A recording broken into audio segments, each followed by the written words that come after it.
নবীজি শহীদ হয়ে গিয়েছেন। খবর ছড়িয়ে গেল চতুর্দিকে, মদিনায় খবর ছড়িয়ে গেল, মানুষ পাগলের মতো দৌড়ানো শুরু করে দিল। এক মেয়ে লোক দৌড়াচ্ছে ওহদের দিকে, কয়েকজন সাহাবীর সঙ্গে দেখা।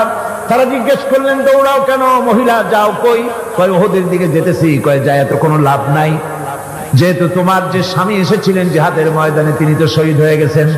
মহিলা বলতেছে, কে শহীদ হয়েছে শুনতে চাই না, আগে বলো নবীজি কেমন আছে। আবার কিছুক্ষণ পর আর কয়েকজনের সঙ্গে দেখা। তারা বলছে, মেয়ে লোক দৌড়াও কই? যাচ্ছি ওহদের দিকে। তারা বলছেন যে কোনো লাভ নাই, তোমার যে দুইটা কলিজার টুকরা সন্তান ওহদে এসেছিল দুটোই শহীদ হয়ে গেছে। মা বলতেছি, ও সাহাবী, কে শহীদ হয়েছে শুনতে চাই না, তাড়াতাড়ি করে বলো আল্লাহর নবী মুহাম্মদ রাসূলুল্লাহ সাল্লাল্লাহু আলাইহি ওয়াসাল্লাম কেমন আছেন। দৌড়াতে দৌড়াতে ওহদের মাঠে সাহাবায়ে কেরাম পরিবেষ্টিত। আল্লাহর নবীর কাছে গিয়ে হুজুরের জীবিত চেহারা মুবারকের দিকে তাকায়া মেয়ে লোকটি কাঁদতেছে আর বলতেছে, ইয়া রাসূলুল্লাহ, আমার স্বামী মরা শোক, আমার কলিজার টুকরা দুইটা সন্তান মরা শোক, আমার কলিজা থেকে মুছে গেছে, আপনি বেঁচে আছেন, তামাম মুসলমানদের এর চাইতে বড় সান্ত্বনা আর নাই। ভাইরা আমার, রাসূল করিম সাল্লাল্লাহু আলাইহি ওয়াসাল্লাম এভাবে করে ধৈর্যের পরিচয় দিয়েছেন। গালাগালি দেন নাই, রাগ করেন নাই, বদদোয়া করেন নাই। সুবহানাল্লাহ কোন, সুবহানাল্লাহ। ভাইরা আমার, এই সবর এমন মহান বৈশিষ্ট্য, এর মধ্যে রয়েছে জিহাদের ময়দানে যদি লোক কম হয় আর যদি তাদের মধ্যে সবর থাকে, বেশি সংখ্যক লোকের উপরে আল্লাহ পাক সবরকারীদেরকে বিজয়ী করে দিবেন। কোরআনে কারীমে রব্বুল আলামিন বলেন, কাম মিন ফিয়াতিন কালিলাতিন গালাবাত ফিআতান কাসীরাতান বিইذনিল্লাহ ওয়াল্লাহু মা'আস সাবিরিন। এমন ঘটনার বহু নজির আছে যে কম সংখ্যক লোকেদের উপরে আল্লাহ পাক, বেশি সংখ্যক লোকেদের উপর আল্লাহ পাক কম সংখ্যক লোকদেরকে জয়ী করে দিয়েছেন। আল্লাহু মা'আস সাবিরিন, আর আল্লাহ আছে ধৈর্যশালীদের সাথে। আল্লাহ আছে কাদের সাথে? দেখেন না বদরের কামটা, বদরের ময়দান, 313 জন মুসলমান, অস্ত্রপাতি নাই, সামান্য সামান্য অস্ত্র, আর কাফেরেরা এসছে হাজারেরও বেশি। আমার বন্ধুগণ, ধৈর্যে কত বড় কাম দিল, ধৈর্য ধারণ করেছেন তারা, আল্লাহর উপরে ভরসা করেছেন। আল্লাহ রাব্বুল আলামিন অস্ত্রের কাজ কি দিয়া করায় দিলেন। একজন সাহাবী এসে বলছেন, হুজুর, জিহাদের ময়দান, ইসলামের প্রথম জিহাদ, আমার কাছে তো অস্ত্র নাই, মেহেরবানি করে একটা অস্ত্র আমারে দেন, আমি লাফায় পড়ি জিহাদের মধ্যে। হুজুর বলেন, অস্ত্র তো আমার কাছে নাই, দিবটা কি? সাহাবী বলছেন, হুজুর, অস্ত্র না থাকে যা পারেন তাই দেন, আপনার হাত দিয়ে যা দিবেন আমি দাঁড়ায় থাকতে পারবো না, জিহাদে আমাকে শরীক হতেই হবে। নবীজি কাছে পেলেন একখানা শুকনা খেজুরের ডাল, খেজুরের ডালখানা তুলে সাহাবীর হাতে তুলে দিলেন। সাহাবী বলেন, রাসূলের হাতের দেওয়া শুকনা খেজুরের ডালটা নিয়ে আমি যখন কাফেরদের ভিড়ের মধ্যে ঝাঁপায় পড়ে যখন শুকনা খেজুরের ডাল দিয়ে আঘাত দিলাম, তখন ধারালো তরবারে দিয়ে আঘাত করলে যে কাম হয়, শুকনা খেজুরের ডালের আঘাতে কাফের দ্বিখণ্ডিত হয়ে জমিনে পড়ে গেল। ভাইরা আমার, আল্লাহ রাব্বুল আলামিন সবর যারা করে, সংখ্যা যদি কম হয়, আল্লাহ পাক তাদেরকে বিজয়ী করে দেবেন, এই ওয়াদা আল্লাহ রাব্বুল আলামিন করেছেন। এই সবরের গুণ ছাড়া জান্নাতেও প্রবেশ করা যাবে না। সবর যদি না থাকে বেহেশতে যাওয়া যাবে না। ভালো করে মনে রাখেন, আল্লাহ পাক বলছেন, আম্মা হাসিবতুম আন তাদখুলুল জান্নাতা ওয়া লাম্মা ইয়া'লামিল্লাহুল্লাযীনা জাহাদু মিনকুম ওয়া ইয়া'লামাস সাবিরিন। তোমরা কি মনে করেছো এমনি বেহেশতে চলে যাবা? এটা কি মামু বাড়ির আবদার নাকি? এমনি বেহেশতে চলে যাবা? অথচ আল্লাহ রাব্বুল আলামিন এখনো দেখেন নিননি যে তোমাদের মধ্যে কারা জিহাদ করতে প্রস্তুত, কারা তোমাদের মধ্যে জিহাদ করে জান দেওয়ার জন্য প্রস্তুত, আর কারা ধৈর্যধারী, এটা তো আল্লাহ এখনো দেখে নেন নাই। সুতরাং হক এবং বাতিলের সংগ্রামে লিপ্ত হতে হবে। আল্লাহ দেখতে চান কারা জীবন দিতে চায়। সুতরাং ইসলামী আন্দোলনে যারা শরীক হবে তাদের বিপদ এবং মুসিবত দিয়ে আল্লাহ রাব্বুল আলামিন তাদের সাহসিকতা এবং ধৈর্যের পরীক্ষা নিবেন। কোরআনে কারীম বলছেন وَلَنَبْلُوَنَّكُمْ حَتَّى نَعْلَمَ الْمُجَاهِدِينَ مِنكُمْ وَالصَّابِرِينَ وَنَبْلُوَ أَخْبَارَكُمْ। অবশ্যই আমি তোমাদেরকে পরীক্ষার সম্মুখীন করব, আর তোমাদের মধ্যে সত্যিকার মুজাহিদ দৃঢ়তা অবলম্বনকারী কারা আমি তা দেখব। এটা যেন আমি দেখে নিতে পারি, সেই জন্য আমি বিপদ এবং মুসিবতের মধ্যে তোমাদের ফেলবো। ধৈর্যধারীদের উপরে আমার রহমত অবশ্যই থাকবে। সবর এমন এক সম্পদ যা ধারণ করলে পরে আল্লাহ রাব্বুল আলামিন রাষ্ট্রীয় ক্ষমতা দান করে দেন। কোন সুবহানাল্লাহ, জোরে কোন সুবহানাল্লাহ। ধৈর্য ধারণ করলে আল্লাহ রাষ্ট্রের মতো বিরাট নিয়ামত আল্লাহ হাতে তুলে দিবেন। তার প্রমাণ কোরআন শরীফে আল্লাহ বলছেন, বনি ইসরাঈলরা মিশর থেকে যখন বহিষ্কার হয়ে গেল, তাদের যখন পা রাখার কোনো জায়গা থাকলো না, বনি ইসরাঈলরা মিশর থেকে যখন বহিষ্কার হয়ে গেল, এরপরে আল্লাহ পাক তারা যখন ধৈর্য অবলম্বন করলো, আল্লাহ পাক তাদের ব্যাপারে বলছেন ওয়া আওরাসনাল কওমাল্লাযীনা কানু ইউস্তাদআফুনা মাশারিকাল আরদি ওয়া মাগারিবাহা আল্লাতী বারাকনা ফিহা। আর তাদের স্থলে আমি নির্যাতিত লোকদেরকে প্রতিষ্ঠিত করলাম। পশ্চিম এবং উত্তরের তাদেরকে আমি পশ্চিম এবং পশ্চিম এবং পূর্বের উত্তরাধিকারী তাদেরকে বানায় দিলাম। বিরাট এলাকা তাদের হাতে আমি তুলে দিলাম। ওয়া তাম্মাত কালিমাতু রাব্বিকাল হুসনা আলা বানি ইসরাঈলা বিমা সাবারু। আর এভাবে করে আল্লাহ পাক তার কথাকে পূর্ণ করলেন বনি ইসরাঈলদের উপরে সবর এখতিয়ার করার জন্য। ধৈর্য ধরার কারণে আল্লাহ পাক রাষ্ট্রের মালিক তাদের বানায় দিলেন। যেরকম সুবহানাল্লাহ। সবর যদি করা হয়, তো যুদ্ধ যদি বাদে, যদি জাহাজ শুরু হয়ে যায়, আল্লাহ পাক বলেছেন ফেরেশতা দিয়ে সাহায্য করবে। যদি সবর থাকে, তোমাদের সবর থাকলে আল্লাহ কি দিয়ে সাহায্য করবেন? ফেরেশতা। কোরআনে কারীম বলছি বালা ইন তাসবিরু ওয়া তাত্তাকু ওয়া ইয়াতুকুম মিন ফাওরিহিম হাযা ইউমদিদুকুম রাব্বুকুম বিখামসাতি আলাফিন মিনাল মালাইকাতি মুসাউমিমিন। হ্যাঁ, তোমরা যদি ধৈর্য অবলম্বন করো আর আল্লাহকে ভয় করে চলো, তাহলে এক্ষুনি আল্লাহ রাব্বুল আলামিন তোমাদের জন্য কাতারে কাতারে শৃঙ্খলাবদ্ধ ৫,০০০ ফেরেশতা দিয়ে তোমাদেরকে সাহায্য করবেন। সুবহানাল্লাহ। তোমাদেরকে ফেরেশতা দিয়ে সাহায্য করা হবে। তোমরা যদি সবর ইখতিয়ার করো, তাহলে সংখ্যা যদি কম হয়, বেশি সংখ্যার উপরে জয়ী করে দেব। ইয়াকুম মিনকুম ২০ সাবিরুনা ইয়াগলিবু মিয়াতাইন। যদি তোমাদের ভিতরে ধৈর্যশীল ২০ জন হয়, আমি ২০০ কাফেরের বিরুদ্ধে তোমাদেরকে জয়ী করে দেব। সুবহানাল্লাহ। তোমরা যদি হও ধৈর্যশীল ২০০ জন, ২০০ কাফেরের উপরে তোমরা জয়যুক্ত হয়ে যাবে। আর বিপদ আর মুসিবতে যারা ধৈর্য ধরে, তাদের জন্যই আল্লাহর পক্ষ থেকে সুসংবাদ। সুসংবাদ কাদের জন্য? ধৈর্যধারীদের জন্য। কোরআনে কারীম বলছে ওয়াবাশশিরিস সাবিরিনাল্লাযীনা ইযা আসাবাতহুম মুসিবাতুন ক্বালু ইন্না লিল্লাহি ওয়া ইন্না ইলাইহি রাজিউন।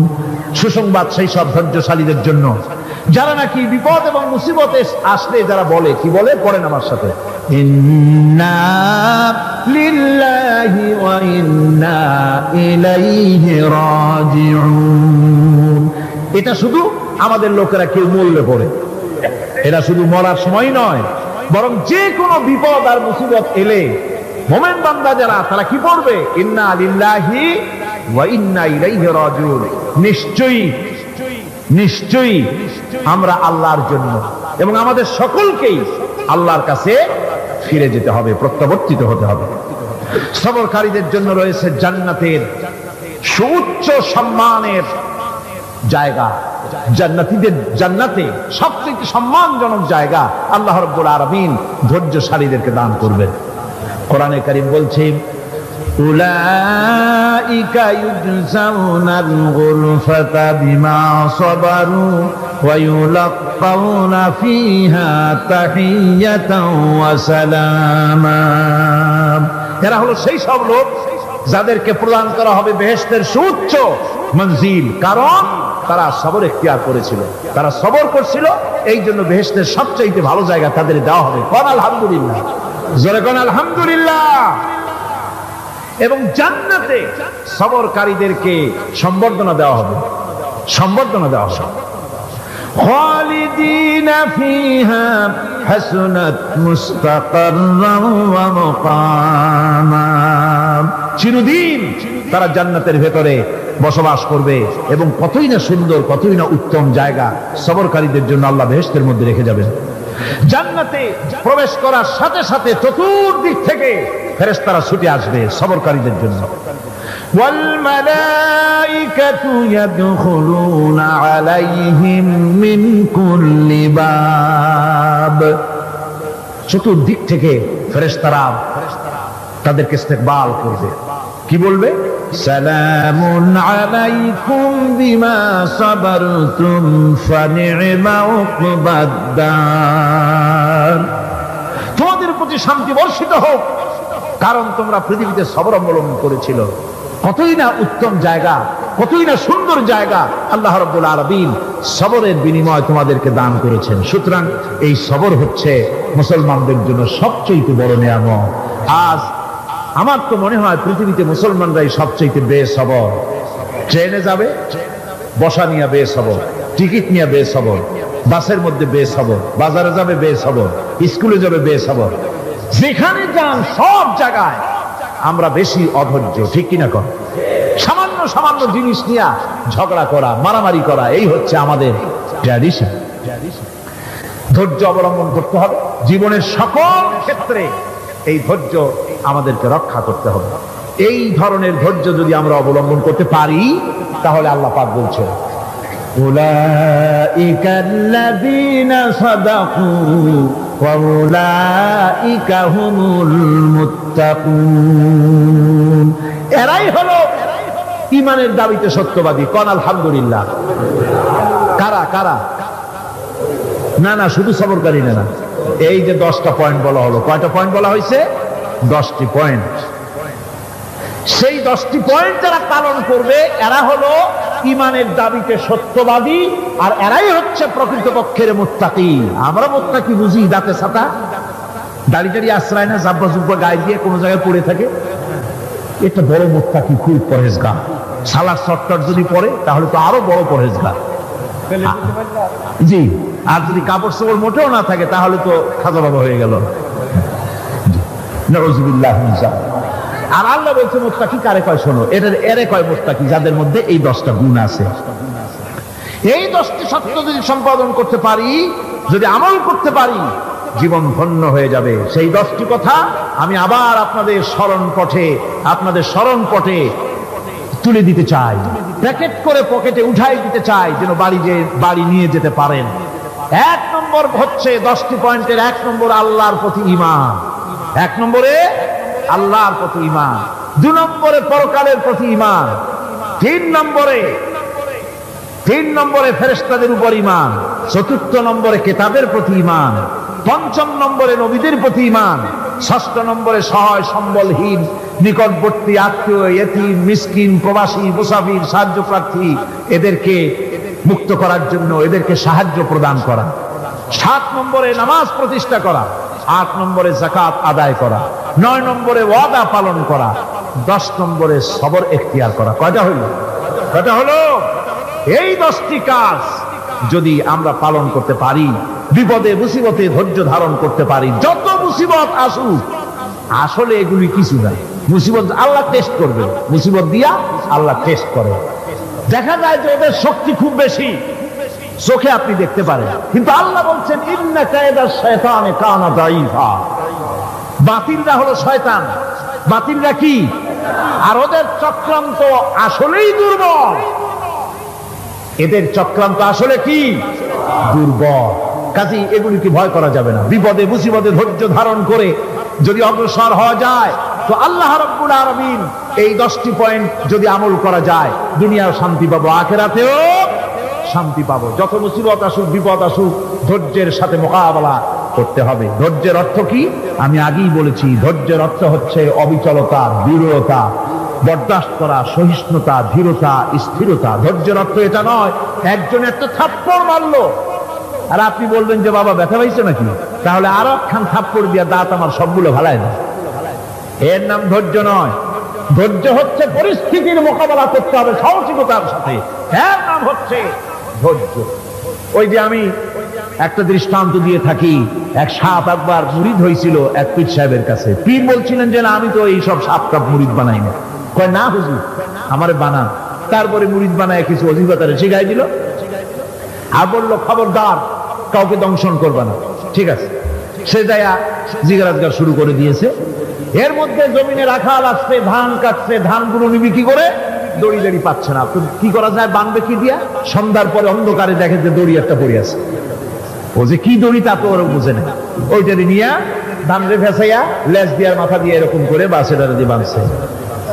সাপ তখন বলতেছে হায় হায় রে, কেবল যে মুরিদ হয়েছি তা না হলে তুই ঠিক পাইতি যে আমি কি ধরনের দড়ি।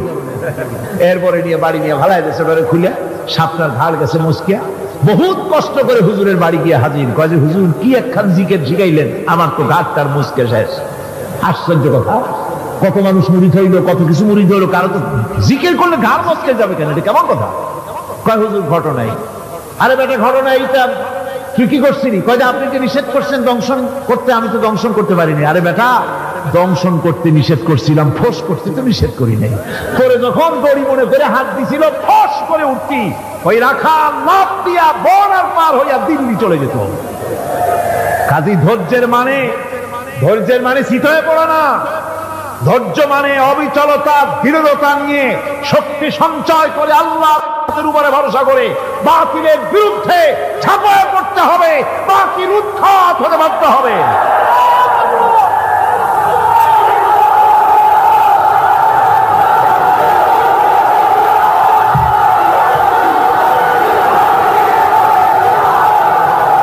ভাইরা আমার,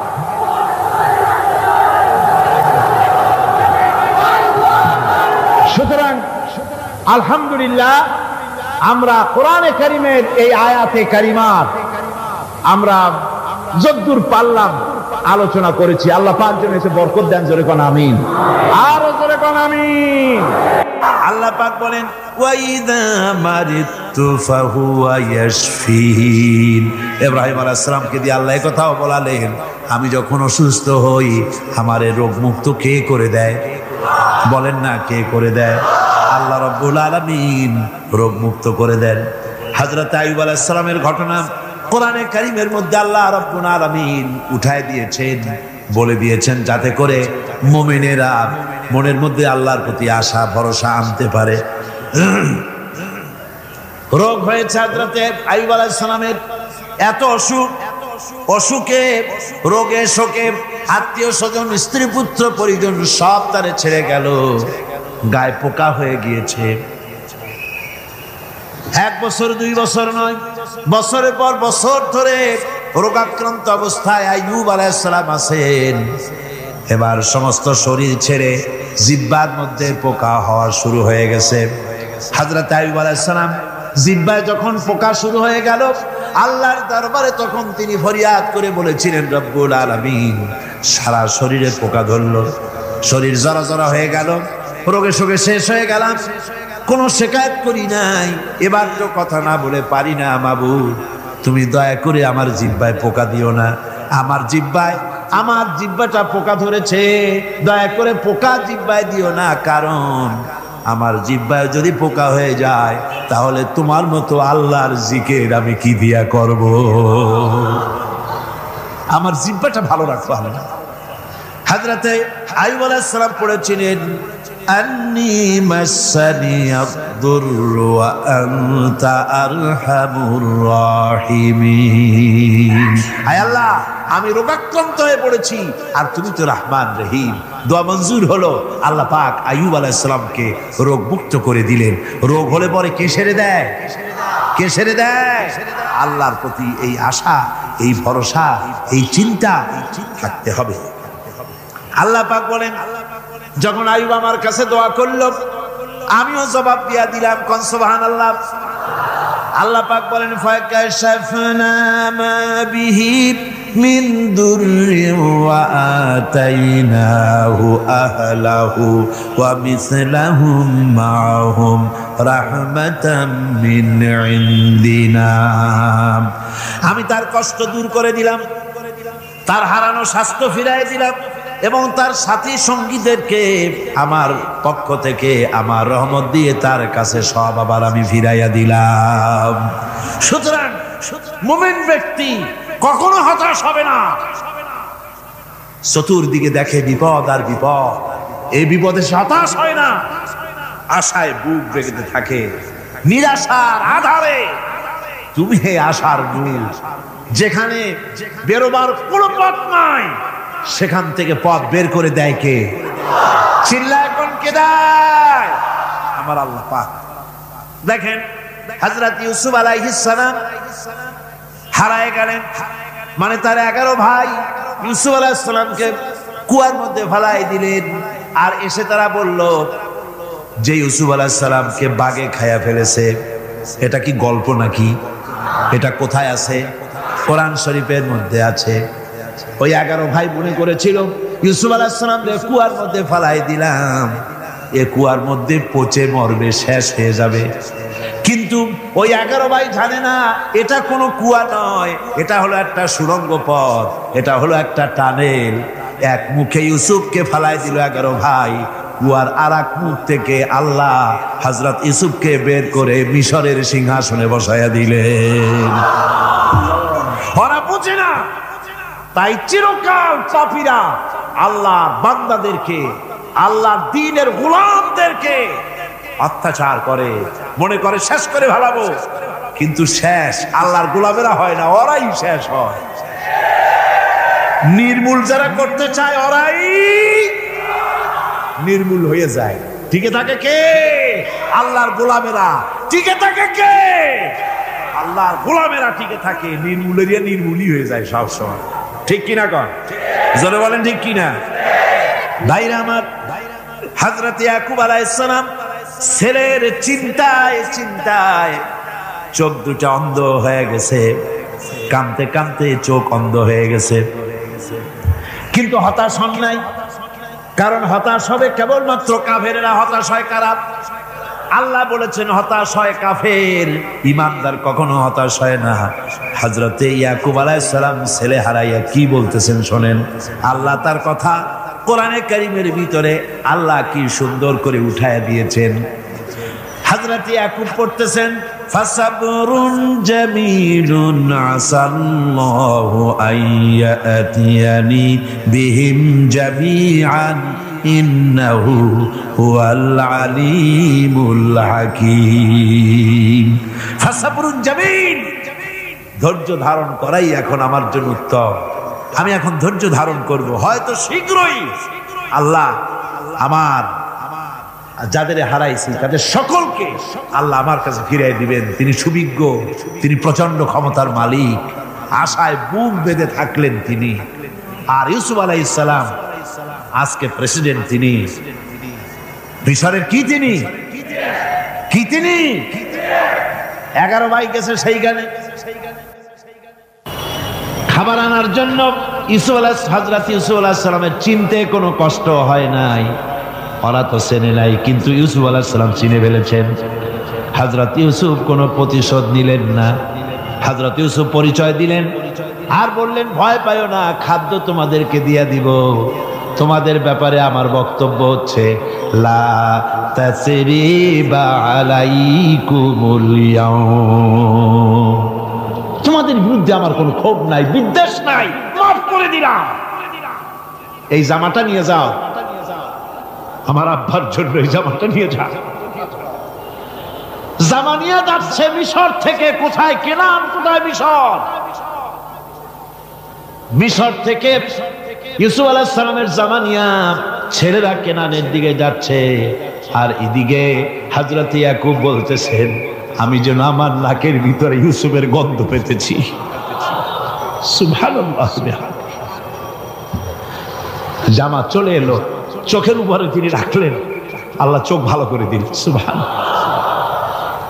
ভাইরা আমার, এই জন্য যারা আল্লাহর উপরে ভরসা করে, আল্লাহর ঈমান যাদের মধ্যে এসে যায়, ঈমান বিল্লাহর বড় উপকার হলো সে হতাশ হয় না, যত বড় বিপদ হোক হতাশ হয় না।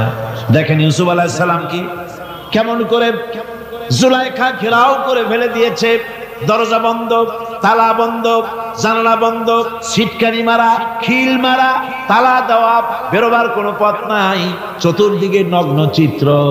এবার জুলাইখার কুপ্রবৃত্তিকে চরিতার্থ করতে হবে, খারাপ কাজ করতে হবে, বেরোবার পথ নাই।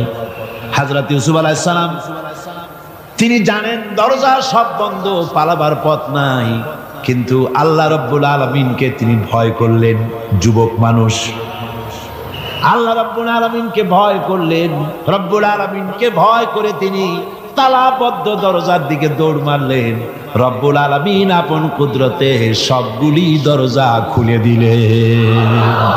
ওয়া মান ইয়াত্তাকিল্লাহা ইয়াজআল লাহু মাখরাজা।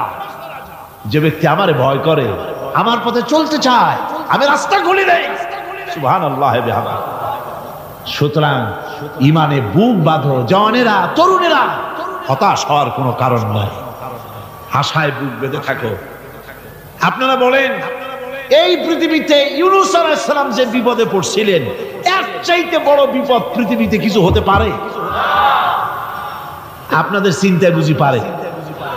এই দিকের লোকেরা কথাই কয় না। কি বলেন পারে? এত বড় বিপদ চিন্তাও করা যায়। কোরআনে কারীমের মধ্যে আল্লাহ রাব্বুল আলামিন বলেন ওয়াযান্নুন ইয যাহাবা মুগাদিবান ফাযান্না আন লান নাকদিরা আলাইহি। ইউনূস আলাইহিস সালামকে যখন মাছে গিলে ফেলে দিল, মাছ এবার পানির অতল তলদেশে চলে গেছে। মাছের পেটের ভিতরে দরজা নাই, জানালা নাই, ছিদ্র নাই, পালাবার কোনো পথ নাই। আছে? আছে। ফানাদা ফিল যুলুমাতি আন লা ইলাহা ইল্লা আনতা সুবহানাকা ইন্নী কুনতু মিনাজ জালিমিন। জানেন না এই দোয়া? পড়েন সবাই। লা ইলাহা ইল্লা আনতা সুবহানাকা ইন্নী কুনতু মিনাজ জালিমিন। আয় আল্লাহ, তোমার পবিত্রতা ঘোষণা করতেছি, তুমি ছাড়া কেউ নাই, আমার তো আর বাঁচার উপায় নাই, আমি আমার উপরে জুলুম করেছি, আর তোমার পবিত্রতা ঘোষণা করতেছি। জিকির করতেছেন তিনি মাছের পেটের মধ্যে বসে। আল্লাহ রাব্বুল আলামিন বলেন ইউনূস আলাইহিস সালাম মাছের পেটের ভিতরে বসে যে চিৎকারটা মারলেন, দুনিয়ায় কোনো তার বন্ধু বান্ধবেরা শোনে নাই, কোনো রাজা বাদশারা শোনে নাই। মাছের পেটের মধ্যে ফানাদা ফিল যুলুমাত, যুলুমাত হলো জমায় কাসির। এখানে তিনটা অন্ধকার ছিল। কয়টা অন্ধকার? একটা হলো মাছের পেটের অন্ধকার, একটা হলো রাতের অন্ধকার, আরেকটা হলো পানির অন্ধকার। ত্রিবিধ অন্ধকারের ভিতর থেকে ইউনূস আলাইহিস সালাম হতাশ হয়ে যান নাই, তিনি চিৎকার মেরে আল্লাহরে ডাক দিলেন।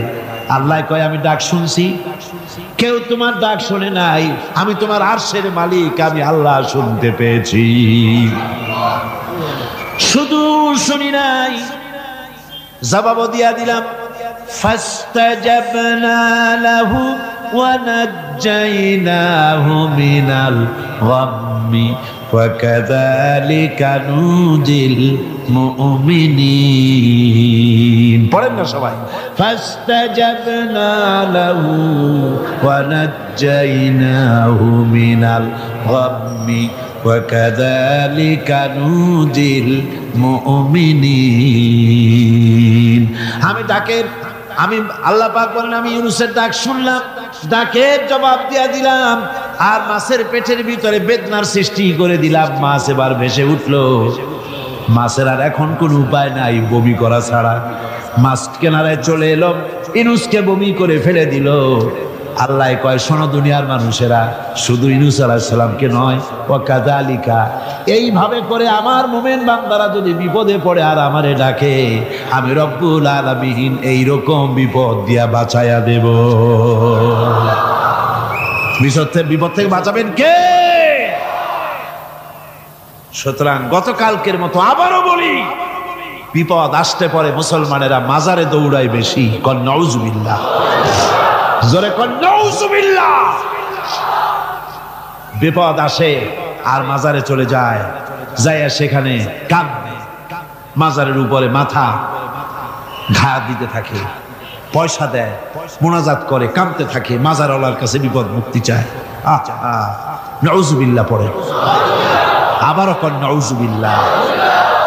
বিশ্বাস করুন আমার ভাইরা, বিশ্বাস করুন, আল্লাহর কোরআন আমার হাতে। মাজারওয়ালার কাছে কামলে পড়ে ওই মাজারে যিনি শুয়ে আছেন, আল্লাহর কসম তার কোনো ক্ষমতা নাই আপনাকে বিপদ থেকে বাঁচাতে পারে। আছে ক্ষমতা? জোরে বলেন আছে। বিপদ থেকে বাঁচাবে কে? কে বাঁচাবে? আল্লাহ। আপনারা টাকা দেন আর ওই টাকাগুলি ওইখানে মাজারে বৈশা জনমের খাওয়া খায়। মাজারের পাহারাদার এক শ্রেণীর পান্ডারা টাকাগুলা মাথায় দেখবেন মাজার কেন্দ্র করে লাল লাল চাদর গায়, তারপরে শট, মাথায় জট, দাড়িতে জট, দাড়িতে জট, আর মোষ। হায় রে মোষ! 6টা টর্চ লাইট দিয়েও যদি আপনি খোঁজেন মুখ তালাশ করে পাবেন না, এত মোষ সমানে কাজা খায় আপনার পয়সা দিয়ে। ধর্মের নামের ব্যবসা করে। যাই দেখেন মাজারগুলো, প্রত্যেকটা মাজারে 5টা 10টা লোক বসা আছে। ঘাট ঘরে বের করে দাও। আর বড় মাজারে বসে আছো কেন? মসজিদে যাও। কোথায় যাবে? কোথায় যাবে? মসজিদে। আল্লাহর থামো, আল্লাহর ওলিদের মাজার ঘেরাও করে রেখে দাও, যত্ন করে রেখে দাও। গরু, ছাগল, ভেড়া, হাবিজাবি কিছু যেন যেতে না পারে, যত্ন করে রাখো, সম্মান দিয়ে রাখো। কিন্তু তোমার ওখানে পাহারা দিতে বলছে কে? তুমি ওখানে বসে থাকো কেন? গুড় যেখানে, পিঁপড়া সেখানে। পয়সা দেওয়া বন্ধ করে একটারও পাবেন না ওখানে। ঠিক কিনা কর? সব ধান্দাবাজ পয়সার লোভে ওখানে বসে থাকে, গাঁজা খায়, মদ খায়, নামাজ পড়ে না। আর আপনার টাকা দিয়া খোঁজ নিয়ে দেখেন মাজারের মুতল্লি যত আছে সব বাসের মালিক, ট্রাকের মালিক, কোটি কোটি টাকার ব্যবসা করে। সুতরাং এগুলি ছাড়েন, এ ধান্দাবাজি বন্ধ করুন। মাজারের সাথে কোনো সম্পর্ক নাই। মুসলমানের সম্পর্ক কেবল মসজিদের সাথে। কিসের সাথে? মসজিদের সাথে সম্পর্ক গড়ে। আমার বন্ধুগণ, বিপদ আসতে পরে কবরের কাছে যাওয়া নয়, বিপদ আসতে পরে মসজিদে যান, 2 রাকাত কাজায়ে হাজাতের নামাজ পড়েন। রাসূলুল্লাহ পড়েছেন, কাজায়ে হাজাতের নামাজ পড়েন, সেজদায় পড়ে গিয়ে আল্লাহর কাছে কাঁদেন। আপনার বিপদ আল্লাহ রব্বুল আলামিন দূর করে দিবেন। আরে এমন আল্লাহরে থুইয়া কি যে বলবো, মানুষের যে কি হইছে। আমি সিলেটে দেখেছি শাহজালাল রহমতুল্লাহ আলাইহি, আল্লাহর ওলি, শাহ আমানত আল্লাহর ওলি, শাহ মাখদুম আল্লাহর ওলি। এই ওলিরা কোনদিন বলে যায় নাই যে আমার মাজারে পাহারা দিয়ে তোমরা টাকা আদায় করো। বলছে কেউ? শাহজালাল রহমতুল্লাহ আলাইহির মিশন কি ছিল আর এই পাগলেরা করে কি? হযরত শাহজালালের তরবারি আজ আমি তরবারি দেখেছি, দোধারি তরবারি হাতে নিয়ে এসেছেন। এক হাতে ছিল তরবারি, আর এক হাতে ছিল আল্লাহর কোরআন। যখন সিলেটে যখন ঢুকলেন গৌর গোবিন্দ তার সব কিছু, তিনি আজান দেওয়ালেন। আজান শোনা মাত্র মূর্তিগুলো কাঁপতে লাগলো। গৌর গোবিন্দের কলজা গলার কাছে চলে আসছে, জিজ্ঞেস করছে ব্যাপারটা কি, এরকম হচ্ছে কেন? জ্যোতিষীরা বলল যবন এসেছে, মেলেচ্ছ এসেছে, আর উপায় নাই। শাহজালাল রহমতুল্লাহ আলাইহি তিনি বসলেন গেটের কাছে। এবার সব পালাচ্ছে। গৌর গোবিন্দ বলল সাপুরিয়াদের ডেকে যে আমারে একটা বাক্সের মধ্যে ভরিয়া সাপ বলে চালাই দিই, আমি সামনে পড়তে চাই না। ভয়তে কলজা গলার কাছে চলে আসছে শুধু আজান শুনে। এরপরে লোক সব চলে যাচ্ছে, উনি দেখতেছেন যাও যাও যাচ্ছে সব। তারপরে ঝুড়িতে করে যাচ্ছে সাপুরিয়ারা, তোমাদের এর মধ্যে কি সাপ, যাও যাও যাও। এরপরে বড় একটা বাক্স, ওইটার মধ্যে কি, কয়ে হুজুর আমরা সাপ খেলা দেখি, এর মধ্যে সাপ, নামাও আমি সাপ খেলা দেখবো, নামাও ওটা। এরপরে বাক্স খুলছে, দেখে যে আসল সাপ বাইর হয়েছে। গৌর গোবিন্দ বলল যে আমার রাজত্ব ছেড়ে দিলাম, আমারে জানে বাঁচা। শাহজালাল রহমতুল্লাহ আলাইহি বললেন আমি তো মারতে আসি নাই, আমি তো হত্যাকাণ্ড করতে আসিনি, আল্লাহর দ্বীনকে নিয়ে এসেছি। তিনি ক্ষমা করে দিলেন। সেই শাহজালাল রহমতুল্লাহ আলাইহির মাজারে লোকেরা বিভিন্ন জায়গা দিয়ে যায়, বাস ভরে ভরে যায়, যাইয়া চাদরের উপরে যাইয়া মাথা ঘা দিতে থাকে আর কাঁদতে থাকে। কতগুলো গজাল মাছ আছে, বিরাট বিরাট গজাল, গায়ে সাদলা পড়ে গেছে, দেখলে মনে হয় যেন রিটায়ার্ড অফিসার, এরকম মোটা। ওগুলারে মুড়ি খাওয়া, কলজা খাওয়া। একটা কুয়া আছে, পানি এত পচা, কয় যে এইটার আর এক মুখ হলো জমজমের সাথে মিশানো। নাউজুবিল্লাহ। হায় রে মানুষ, মুসলমানের আকীদা হয় এত খারাপ, আকীদা বদতর হয়ে যাচ্ছে। এগুলি ধর্মের নামের ব্যবসা, এগুলি জোরে বলেন কি? এই ব্যবসা বন্ধ করতে হবে, এই ব্যবসা বন্ধ করতে হবে। এরা ধর্মের নামে লুটেরা, চাদর দিয়ে, আগরবাতি দিয়ে, মোমবাতি দিয়ে, সেজদা দিয়ে মুশরিক হয়ে যাচ্ছে, ইসলাম থেকে খারিজ হয়ে যাচ্ছে। আমার কাছে রিপোর্ট এসেছে প্রচন্ড ভিড়ে মানুষের কষ্ট হচ্ছে, তো কি করা যাবে? আমি বললাম ভিড়, আর আপনারা যদি ভিড় দেখতে চান তাহলে তো সব লোক দাঁড়ায় যাবে, আপনাদের তো দেখার দরকার নেই। একটু চেপে চেপে বসেন আর জোরে সোরে জিকির করেন লা ইলাহা ইল্লাল্লাহ, লা ইলাহা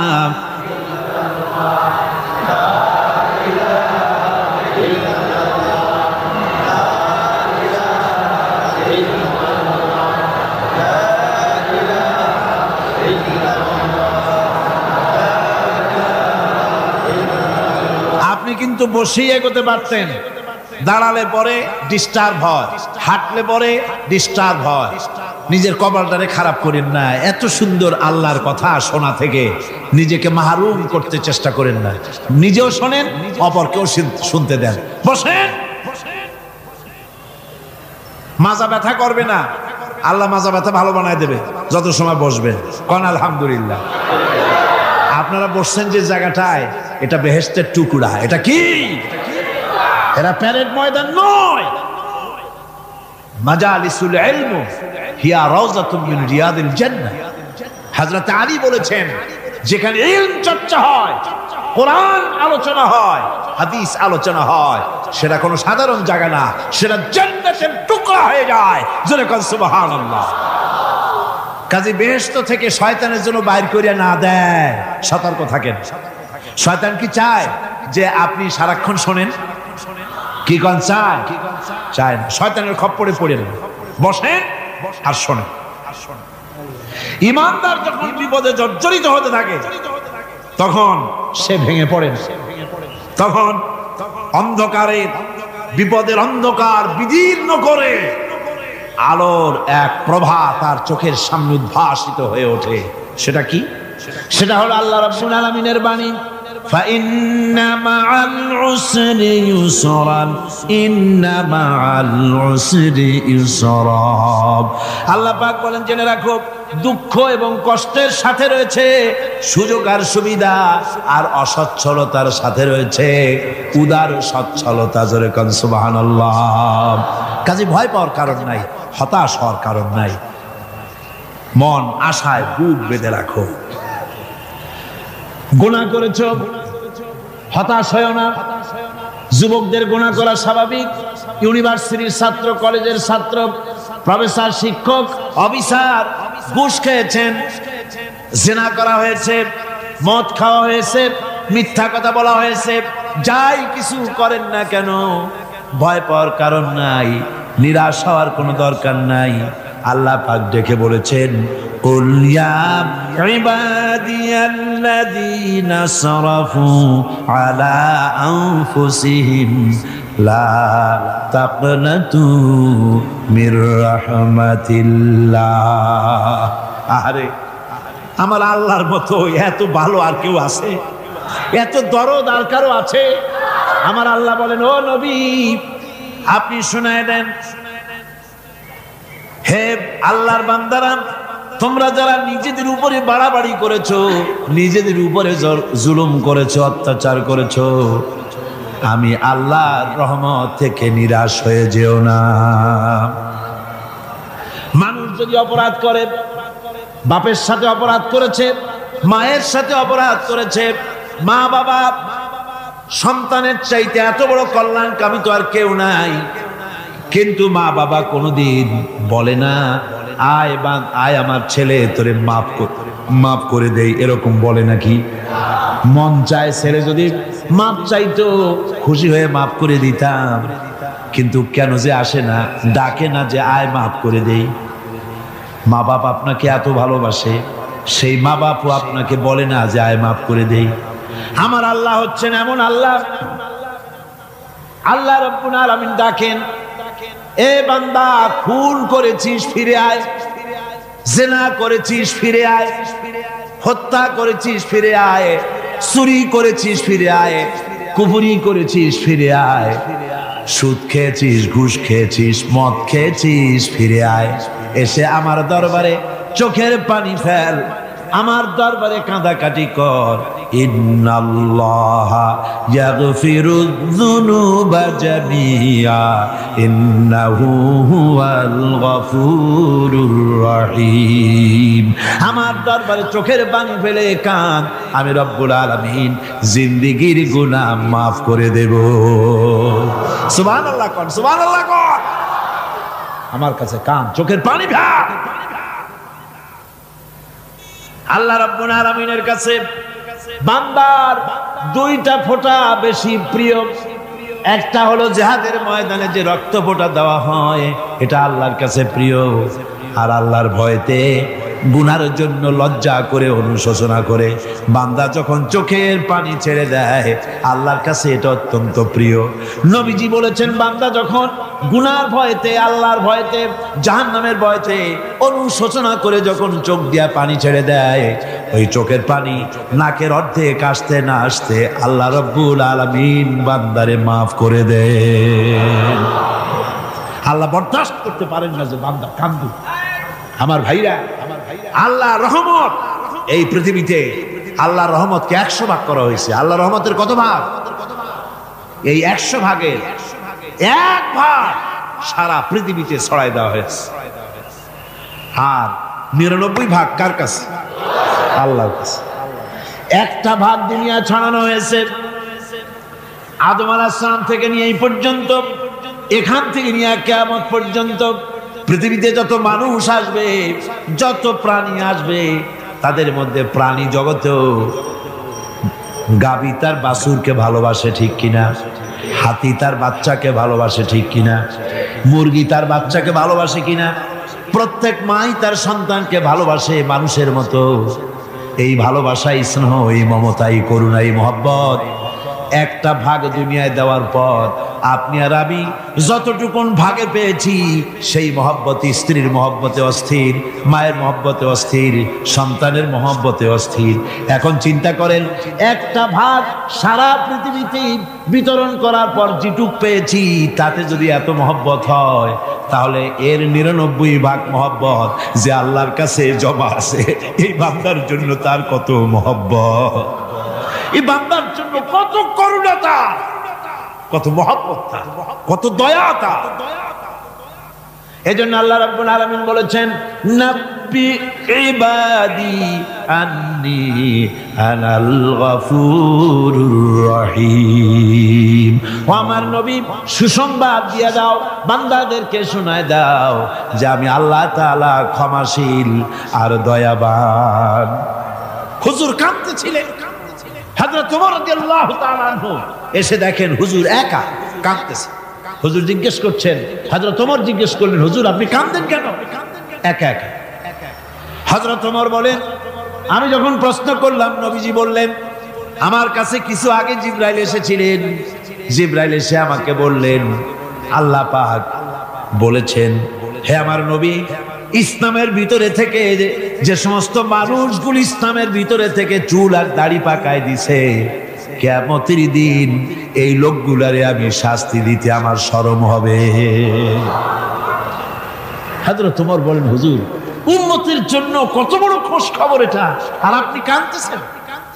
হুজুর বলেন, ওমর তুমি জানো না আমার কান্নার কারণ ভিন্ন।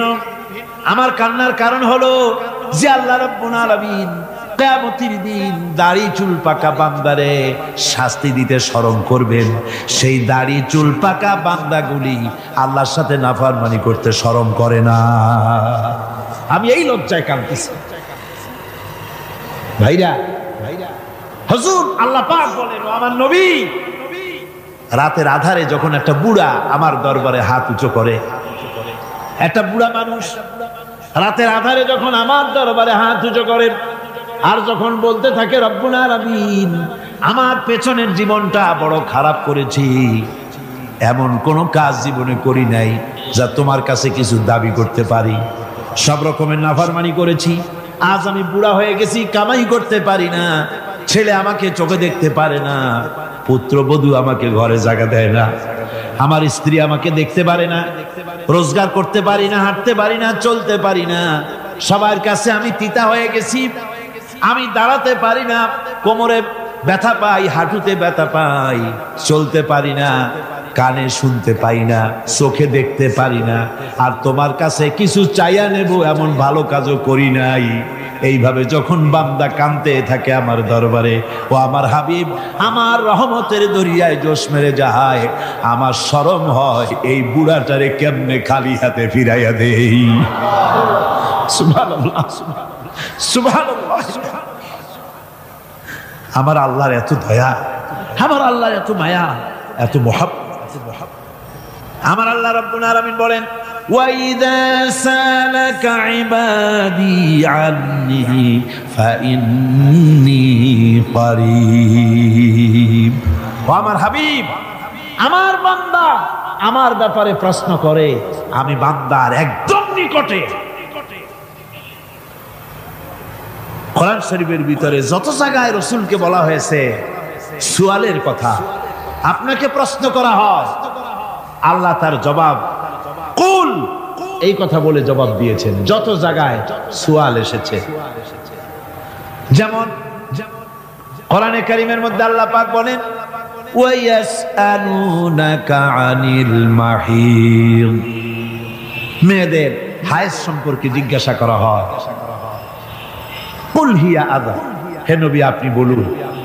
এভাবে করে কুল দিয়ে জবাব দেওয়া হচ্ছে। আবার প্রশ্ন করা হচ্ছে, ওয়ায়াসআলুনাকা আনিল আনফাল, এই গনিমতের মাল সম্পর্কে হুজুর আপনাকে, হে নবী আপনাকে প্রশ্ন করা হয়।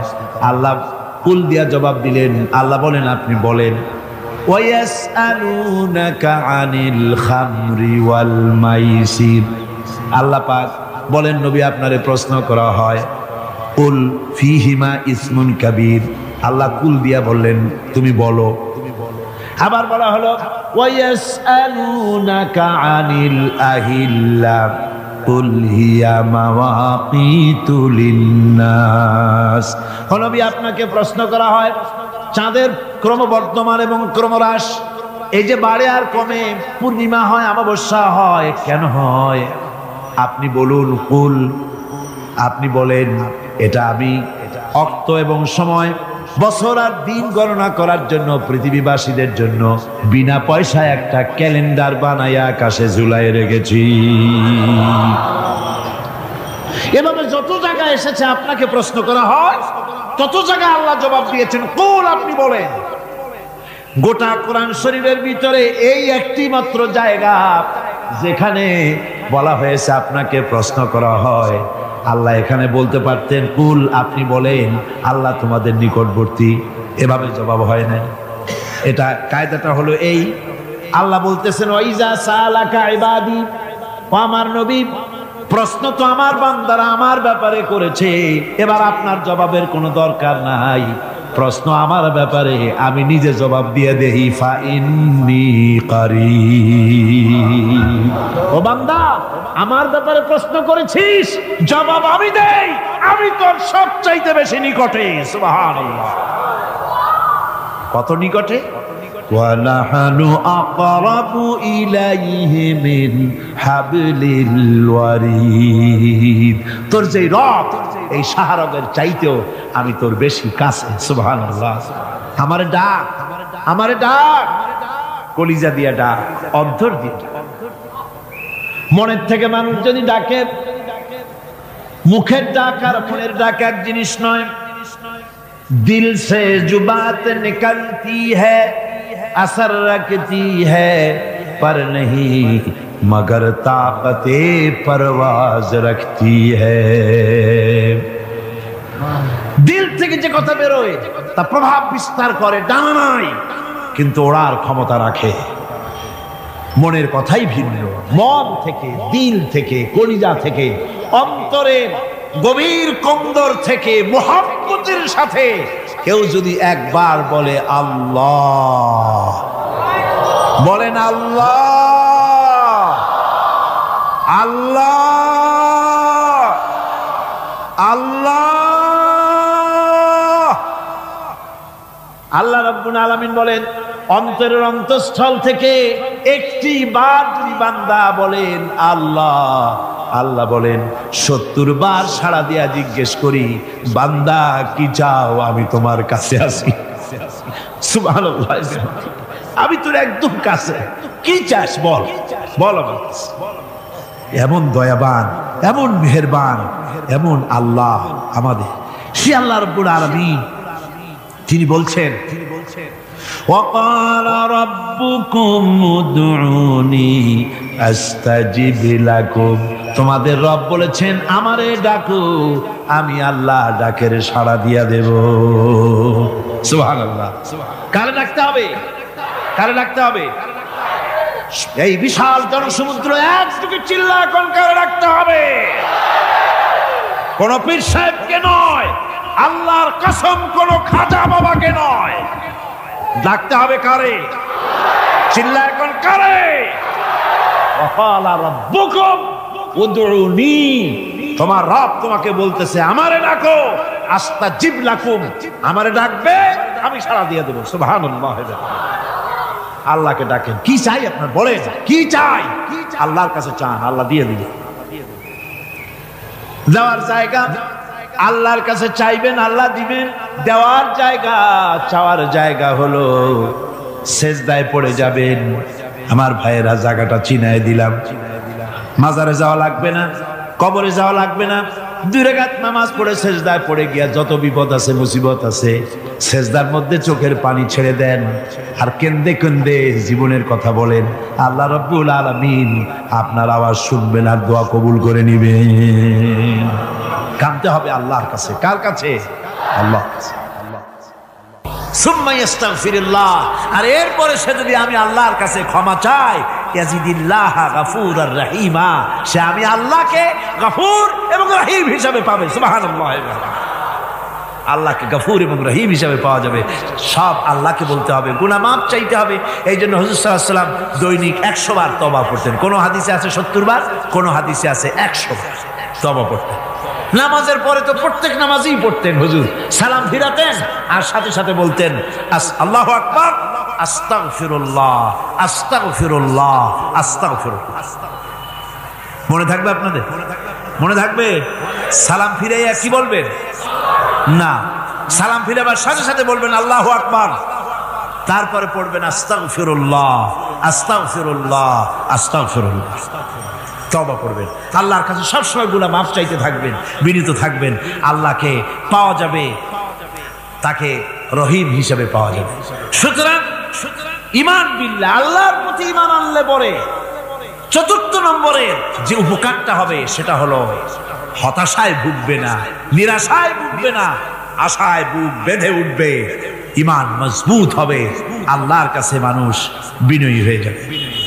এবার পঞ্চম নম্বরের উপকার আমি বলছিলাম, ঈমান বিল্লাহ, আল্লাহর প্রতি ঈমান আনলে পরে অসংখ্য উপকার হয়, অসংখ্য বৈশিষ্ট্যের আছে। এর 6টা উপকারের কথা আমি বলবো। কয়টা? অসংখ্য উপকারের ভিতরে প্রধান 6টি উপকারের কথা বলবো। এর বললাম কয়টা? 4টে বলছি। এবার বলো পঞ্চম উপকারের কথা।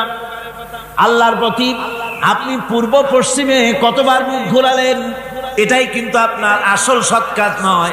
আসল সৎ কাজ হলো আল্লাহর প্রতি ঈমান আনা। এই ঈমানের ব্যাপারে 3টা দিন আমরা পার করে দিলাম, এখনো কথা শেষ হয় নাই। আল্লাহর প্রতি ঈমান আনলে পরে যে উপকারটা হবে পঞ্চম নম্বরে, সেটা হলো কঠোর এবং কঠিন বিপদের ভিতরে বান্দার ভিতরে অবিচলতা এবং ধৈর্যের সৃষ্টি হয়ে যাবে। আলহামদুলিল্লাহ। কঠিন বিপদ মুসিবত আসতে পরে সে অবিচল থাকবে।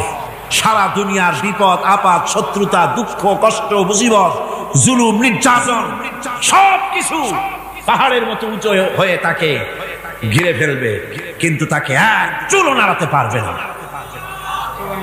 আলহামদুলিল্লাহ। সারা পৃথিবী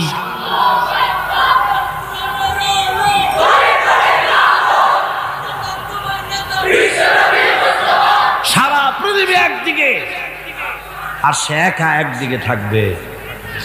বিরোধিতা তো হবেই, বিপদ তো আসবেই। কবি বলতেছেন, সাথে জাকা রহা হ্যায় আজল সে তা ইমরোজ, সাথে জাকা রহা হ্যায় আজল সে তা ইমরোজ, চরাগে মুস্তফাবি সে শরারে বুলহাবিস। সে আবহমান কাল থেকে শুরু করে মুস্তাফা সাল্লাল্লাহু আলাইহি ওয়াসাল্লামের দীপ শিখার সাথে আবু জেহেল, আবু লাহাবের অগ্নিস্ফুলিঙ্গের টক্কর লেগেই আছে। রাসূলুল্লাহ আল্লাহর দেওয়া এই বিধান, এই দ্বীনের বাতিটা টিম টিম করে চলেছে। আর গোরকি, টর্নেডো, হাজার হাজার মাইল বেগে হ্যারিকেন এসেছে, গোরকি এসেছে, টর্নেডো এসেছে, টাইফুন এসেছে, কিন্তু এই আলো নিবাইতে পারে নাই। সুবহানাল্লাহ। এই আলো নিবাতে পারে নাই। এই শত্রুতা চিরকালে নিবাতে পারবে না। কারণ হচ্ছে আল্লাহ রাব্বুল আলামিন বলেছেন, ইউরিদুনা লিইউতফিউ নূরাল্লাহি বিআফওয়াহিহিম ওয়াল্লাহু মুতিম্মু নূরিহি ওয়ালাউ কারিহাল কাফিরুন। ওরা চায় মুখের ফু দিয়ে আমার আলোকে নিভিয়ে দেবে, কিন্তু আমি আমার আলোকে পূর্ণতা দান করব। তাতে কাফের বেঈমানদের কলজায় যত জ্বালা যন্ত্রণা হোক, আমার দ্বীন কেউ মিটাই দিতে পারবে না। সুবহানাল্লাহ।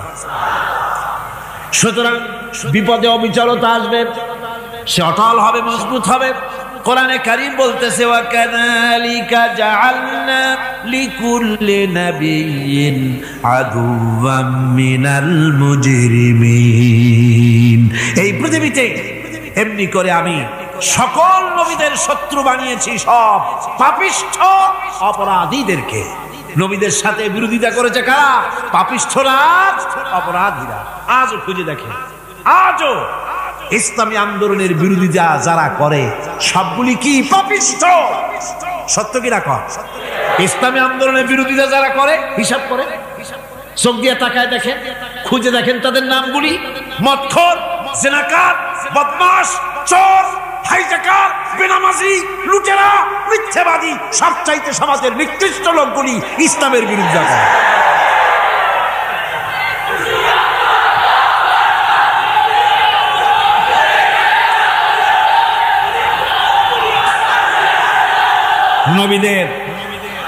নবীদের শত্রু আল্লাহ বলেন সব যুগে নবীদের সাথে শত্রুতা করেছে পাপিষ্ঠরা। আল্লাহর কথা, কার কথা? সকল যুগে নবীদের সাথে শত্রুতা করেছে পাপিষ্ঠরা, নিকৃষ্ট ধরনের অপরাধীরা। সুতরাং নবী রাসূলদের অবস্থা যখন এই, তখন দ্বীনের দাওয়াত যারাই দেবে তাদের কিসমত এরকম হবেই।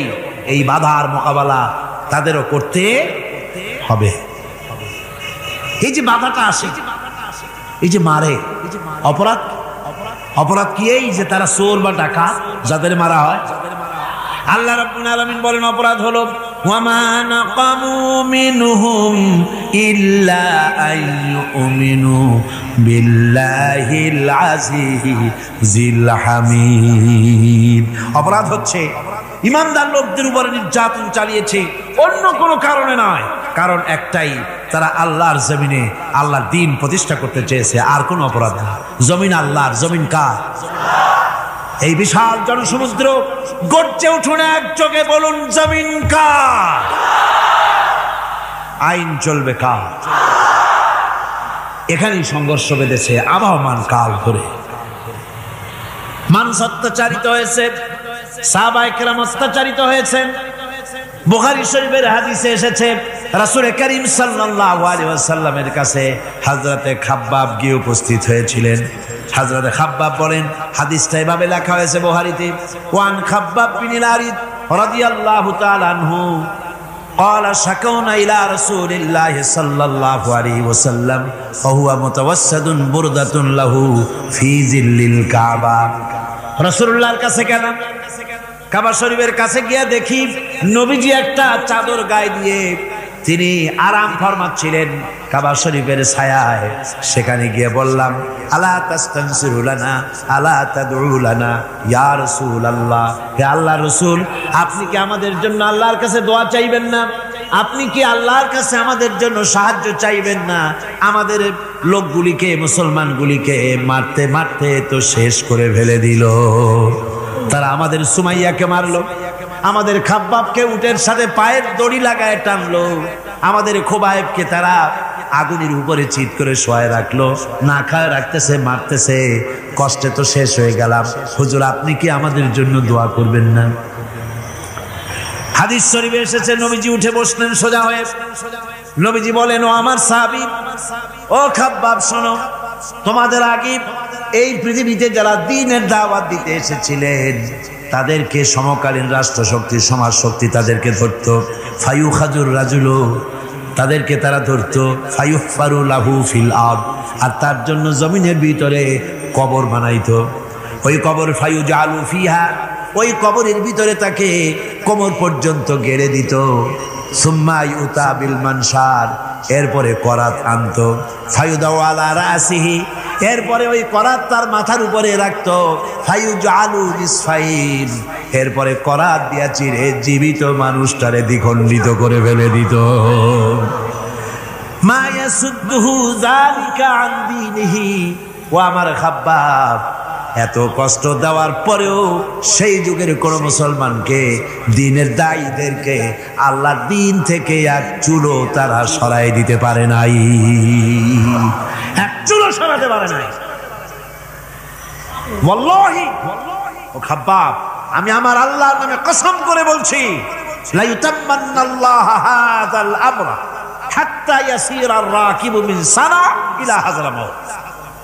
আমি কসম করে বলি, আল্লাহ রাব্বুল আলামিনের এই সানা থেকে হাজারামাত পর্যন্ত লোকেরা যাতায়াত করবে, সুন্দরী রমণীরা গমন করবে, সদাগরেরা যাতায়াত করবে, টাকা নিয়া পয়সা নিয়া যাতায়াত করবে। তাদের মনের মধ্যে লুটের ভয়, টাকার ভয়, চুরির ভয়, ডাকাতির ভয়, জেনার ভয়, হত্যার ভয়, ধর্ষণের ভয়, কোনো ভয় থাকবে না। লা ইয়াখাফু ইল্লাল্লাহ, আল্লাহ ছাড়া কোনো ভয় থাকবে না। এমন একটা সমাজ, এমন একটা সময় আসবে। ওয়ালাকিন্নাকুম তাস্তাজিলুন, অথচ খুব তাড়াহুড়ো তোমরা করতেছো। তাড়াহুড়ো করো না, সময় আসবে ইনশাআল্লাহ। আর সে সময় আসছিল মদিনায়, আসে নাই? আসে নাই? সুতরাং আজও চট্টগ্রামের এই বিশাল জনসমুদ্রকে বলতে চাই, নির্যাতন, স্বৈরাচার, জুলুম, অত্যাচার, হত্যাকাণ্ড যা কিছু ঘটতেছে, ধৈর্য ধরুন, আন্দোলনে শরীক হন, জান বাজি রাখুন। এ বাংলাদেশেও আগামী যে পার্লামেন্ট হবে, আগামী জাতীয় নির্বাচনে যে পার্লামেন্ট তৈরি হবে, ইনশাআল্লাহ সেই পার্লামেন্ট হবে কোরআনের পার্লামেন্ট ইনশাআল্লাহ।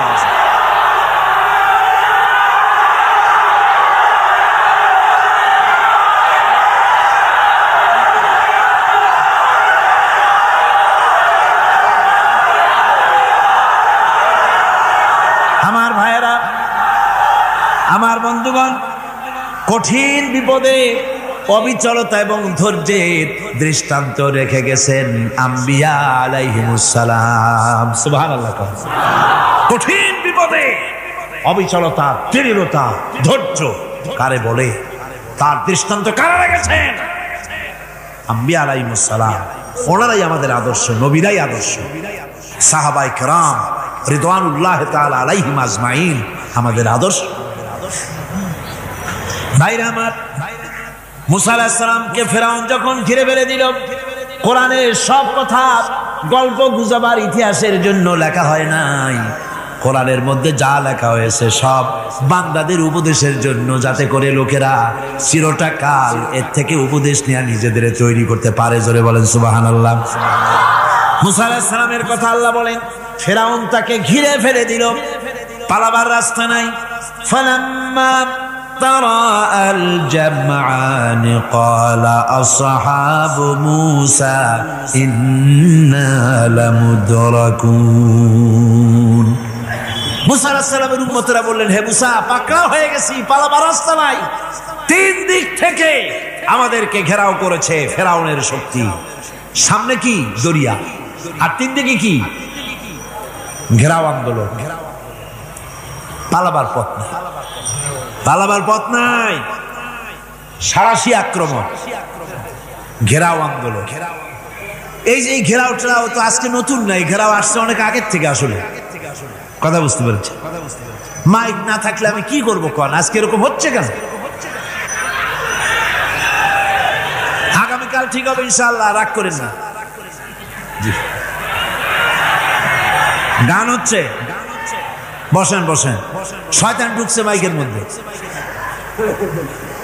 অনেক সময় হয় কি, মাইকের হাই পাওয়ারের যে মেশিন আছে, এর ভিতরে ইথার থেকে রেডিওর ওই গানগুলি ওর মধ্যে ঢুকে পড়ে। কথা বুঝতে পেরেছে? এই জন্য শয়তান তো আর বসে থাকে না, ওরও তো কিছু করার আছে।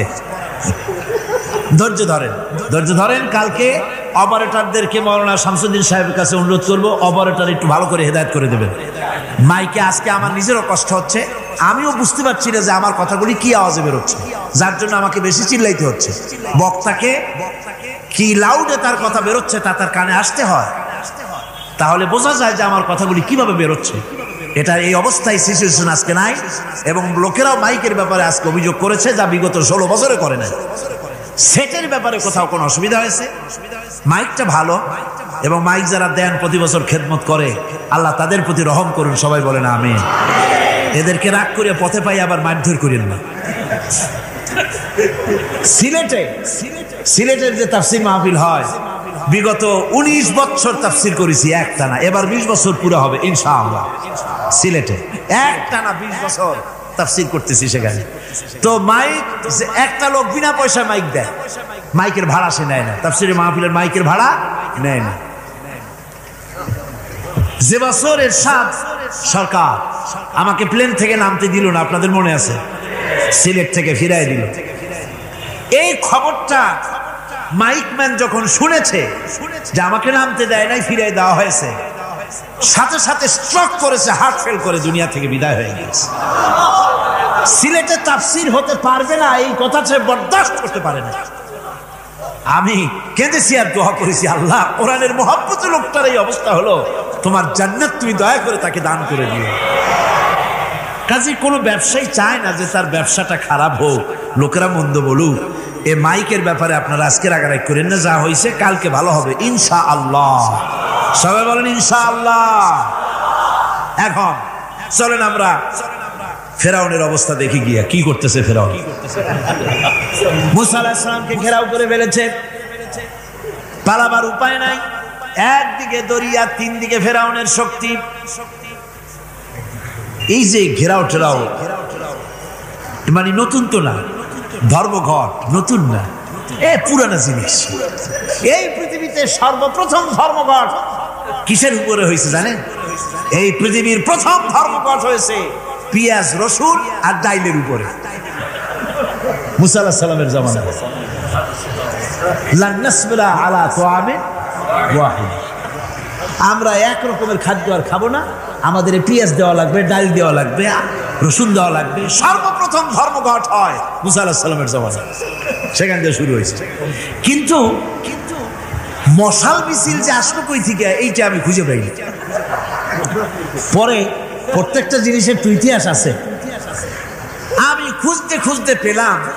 আমি জানি না এর ইতিহাস মূলে কোথায়, কিন্তু আমি যতদূর খুঁজে পাইছি সেটা হলো মশাল মিছিলের আবিষ্কার হয়েছে লঙ্কায় রাবণের সময়। হনুমানের লেজে আগুন দিয়া তারপরে লঙ্কা কাণ্ড ঘষালো, নামই আছে লঙ্কা কাণ্ড। হনুমানেরা লেজে আগুন দিয়ে রাবণ যে লঙ্কায় মশাল মিছিল করেছিল হনুমানদের দিয়া, ওই হনুমানের ওই সিস্টেমটা এখনো আমাদের দেশে চালু আছে। এইটা আসলে কোন ভদ্রলোকের এই মিছিল হওয়া উচিত না। আগুন নিয়ে কিসের মিছিল? আগুন হলো জাহান্নামের প্রতীক। আগুন কিসের প্রতীক? জাহান্নামের প্রতীক। যদিও আমাদের উপকারে লাগে, কাজে লাগে। সুতরাং আমরা যা করব প্রত্যেকটা জিনিসের পেছনে সুন্নতে নববীর কোনো না কিছু থাকতে হবে। কথা বুঝতে পেরেছেন? তিন দিক থেকে ঘেরাও হয়ে গেছে, পালাবার কোনো রাস্তা। হযরতে মুসা আলাইহিস সালামের কাছে উম্মতেরা বললেন, পালাবার তো কোনো পথ নাই, এখন উপায়টা কি? আমাদের তো আর উপায় নাই। মুসা আলাইহিস সালাম দেখেন বিপদে পড়ে গেছেন, কিন্তু ধৈর্য হারান নাই, ভয় পান নাই। ভয় পাইছিলেন? ভয় পেয়েছেন?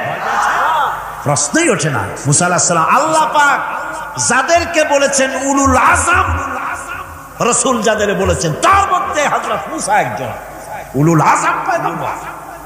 চারটি গাড়ি কথা না, আল্লাহ কথা বলছেন তার সাথে, কালিমুল্লাহ তিনি। সুবহানাল্লাহ। মুসা আলাইহিস সালাম শোনালেন, কাল্লা ইন্না মাইয়া রাব্বি সায়াহদিন। কখনো নয়, আমার উম্মতেরা ভয় পেও না, আমার রব অবশ্যই আমাকে পথ দেখাবে। সুবহানাল্লাহ। তিন দিক থেকে শত্রু, একদিকে দরিয়া, পালাবার কোন রাস্তা নাই। সেখানে দৃঢ়তার সাথে তিনি বলছেন, অবশ্যই আমার আল্লাহ আমারে পথ দেখাবে। সুবহানাল্লাহ। নবীরা এই দৃঢ়তা দেখিয়েছেন, অবিচলতা দেখাইছেন। আল্লাহ পাক মুসা আলাইহিস সালাম যখন এই দৃঢ়তা দেখালেন, এই অবিচলতা দেখালেন, সঙ্গে সঙ্গে জিবরাইল এসে হাজির হয়ে গেলেন।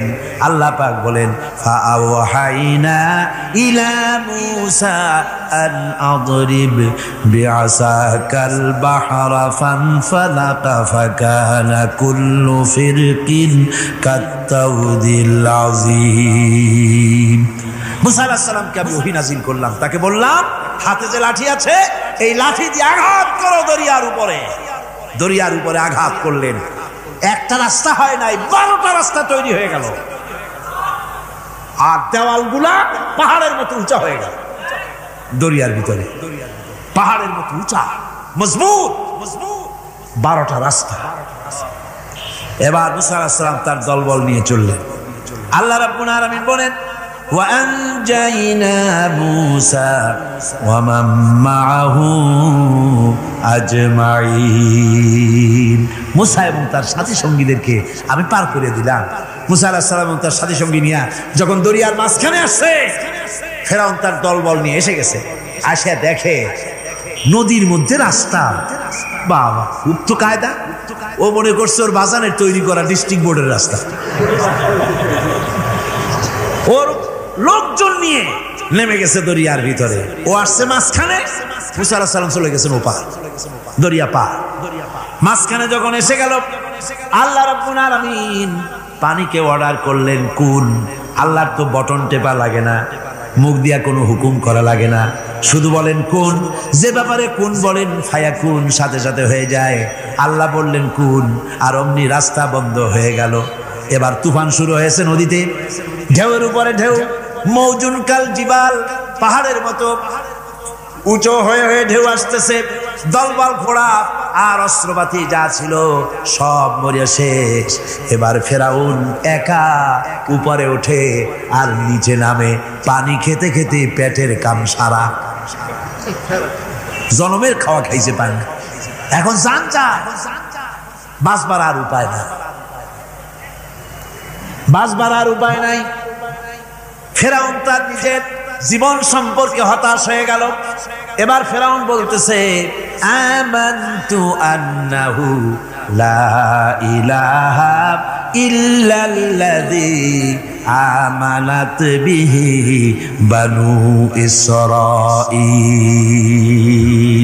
আমি ঈমান আনলাম, আমি ঈমান আনলাম আল্লাহ ছাড়া কোন ইলাহ নাই। ওই আল্লাহর উপর ঈমান আনলাম যে আল্লাহর উপর ঈমান এনেছে বনি ইসরাঈলেরা। আল্লাহ যাতে ঠিক পায় যে কোন আল্লাহর উপর ঈমান আনছে।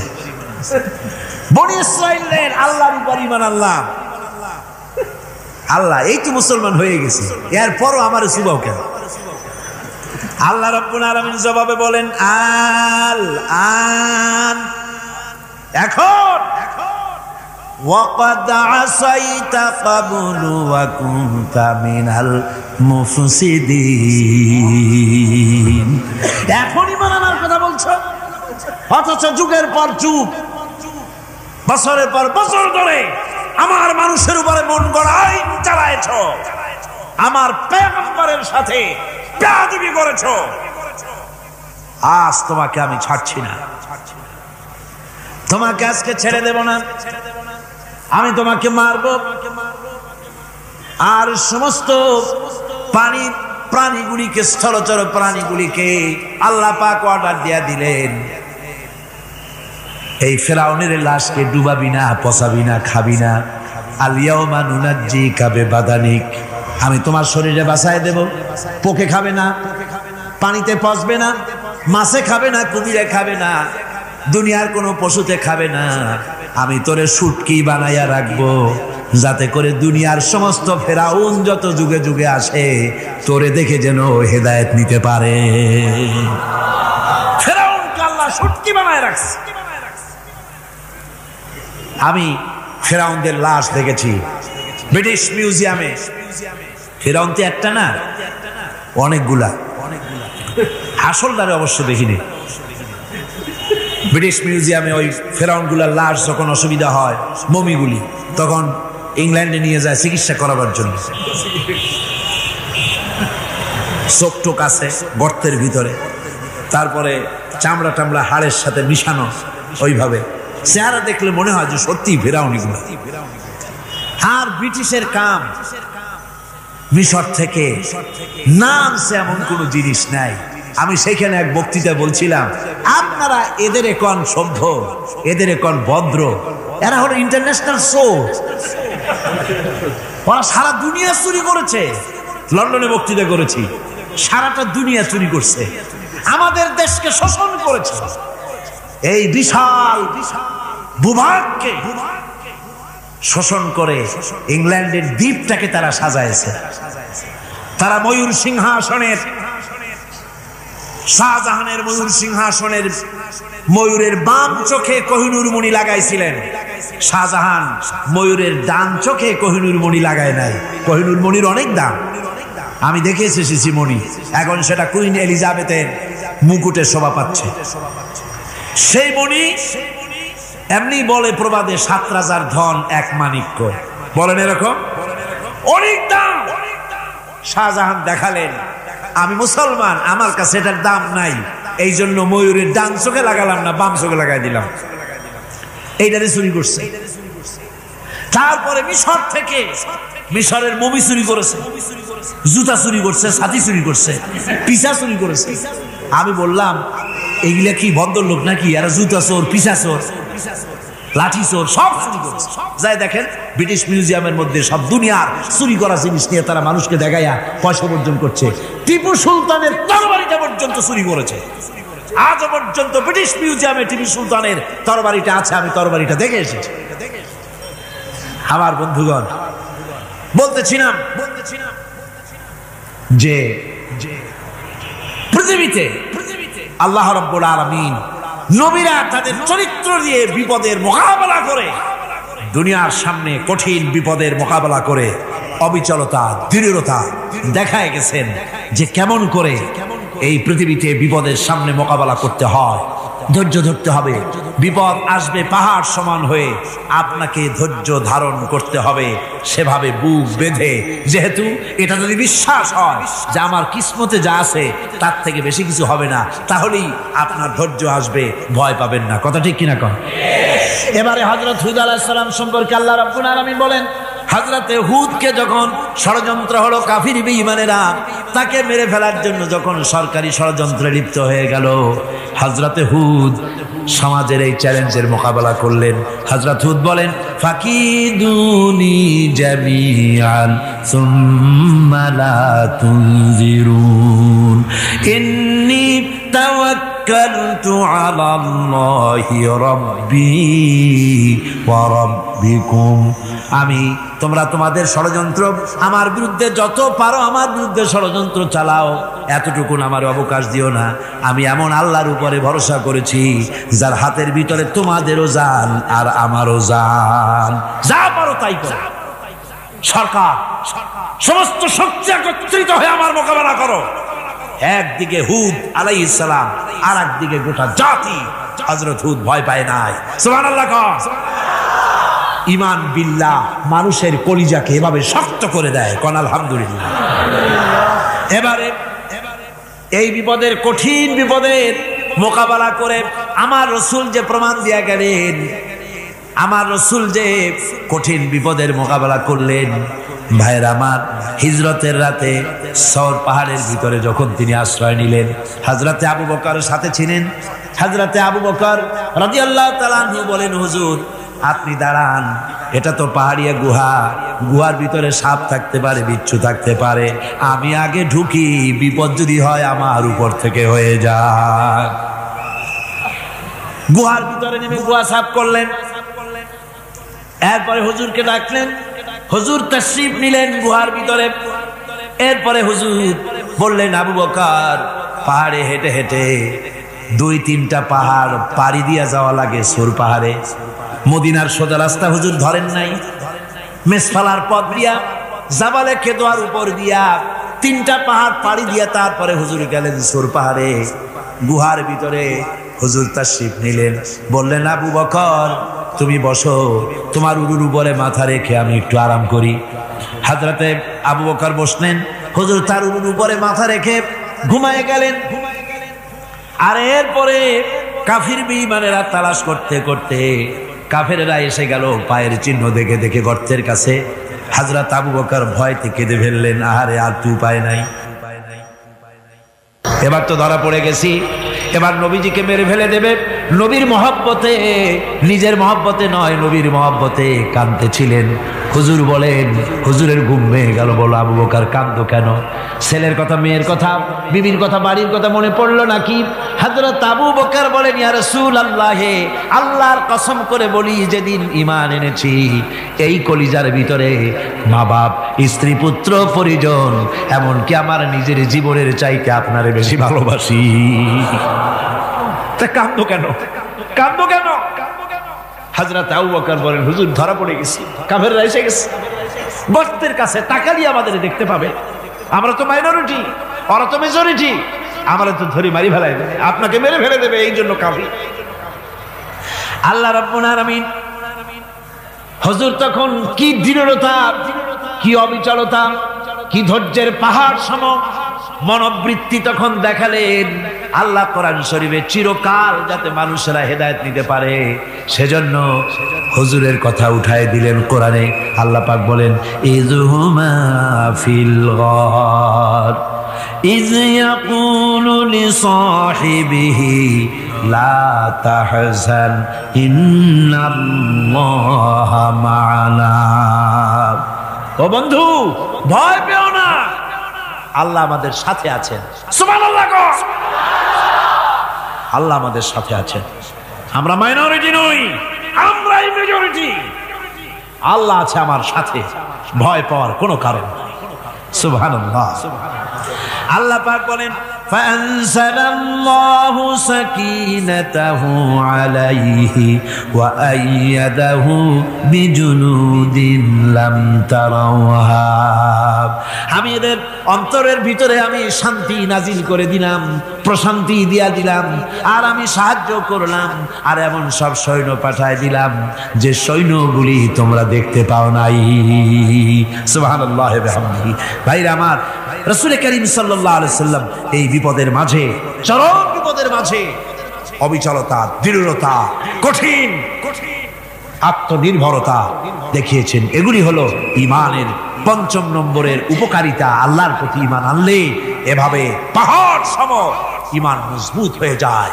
জেলের পরোয়া করি না, ফাঁসির পরোয়া করি না, শহীদ হওয়ার পরোয়া করি না, মেরে ফেলে দেবে, উড়ায় দেবে, হত্যা করবে, পরোয়া করি না।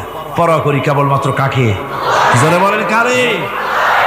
এইরকম মুসলমান হাজার হাজার লাখ লাখ দরকার নাই, ৩১৩ জন যথেষ্ট। কয়জন যথেষ্ট? ৩১৩ জন যথেষ্ট। বদরে যারা জান দিয়ে মাল দিয়ে দ্বীনকে প্রতিষ্ঠিত করেছিলেন, এরকম ৩১৩ জনই যথেষ্ট ছিল। আল্লাহর দ্বীনকে কায়েম করার জন্য যদি রক্ত দেওয়া লাগে, তাহলে এই বিশাল জনসমুদ্রকে প্রশ্ন করি, ভয় পাবেন? রক্ত দিতে পারবেন? যদি জেলে যাওয়া লাগে যেতে পারবেন? যদি শহীদ হতে হয় তাও কি পারবেন? এই দৃঢ়তা, এই অবিচলতা, এই ঈমান, এই ধৈর্য শিক্ষা দেয়, এই উপকার করে ঈমান বিল্লাহ। আল্লাহর প্রতি ঈমান আনলে এভাবে পাহাড়ের মতো শক্ত হয়ে যায় কলিজা। কোন আলহামদুলিল্লাহ। আমার বন্ধুগণ, এবার আমি বলবো সর্বশেষ উপকারের কথাটা বলি, মোনাজাত ছেড়ে দেব। কয়টার কথা বলছিলাম? উপকার ছয়টা উপকারের কথা বলেছি। অনেকগুলি বৈশিষ্ট্য, অনেকগুলি উপকারের মধ্যে আল্লাহর প্রতি ঈমানের 6টা উপকারের কথা 5টা বলা হয়ে গেছে।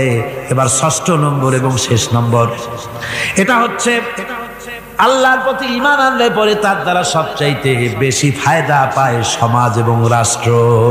কোন আলহামদুলিল্লাহ, কোন আলহামদুলিল্লাহ। আল্লাহর প্রতি ঈমানের দ্বারা নৈতিক সংশোধন হয় এবং রাষ্ট্র আর সমাজ সবচাইতে বেশি উপকৃত হয়। কারণ হলো ঈমানদার ব্যক্তি আল্লাহর প্রতি যে ঈমান এনেছে, তার মনের মধ্যে ধারণা এটা হয়, আমার কোনো কাজ তো গোপন থাকে না। ইন্নাল্লাহা লা ইয়াখফা আলাইহি শাইউন ফিল আরদি ওয়ালা ফিস সামা। আল্লাহর কাছে গোপন বলতে কিছু নাই, আকাশেও নাই, জমিনেও নাই, কোনো কিছু গোপন নাই। সুতরাং আমি যা করি সব আল্লাহ দেখেন এবং শোনেন। এমনকি মানুষ যে কল্পনা করে, সে কল্পনাও আল্লাহ টের পায় না, নাকি? টের পায় কিনা? ওয়াইন তুবদু মিন আনফুসিকুম আও তুখফুহু ইউহাসিবুকুম বিহিল্লাহ।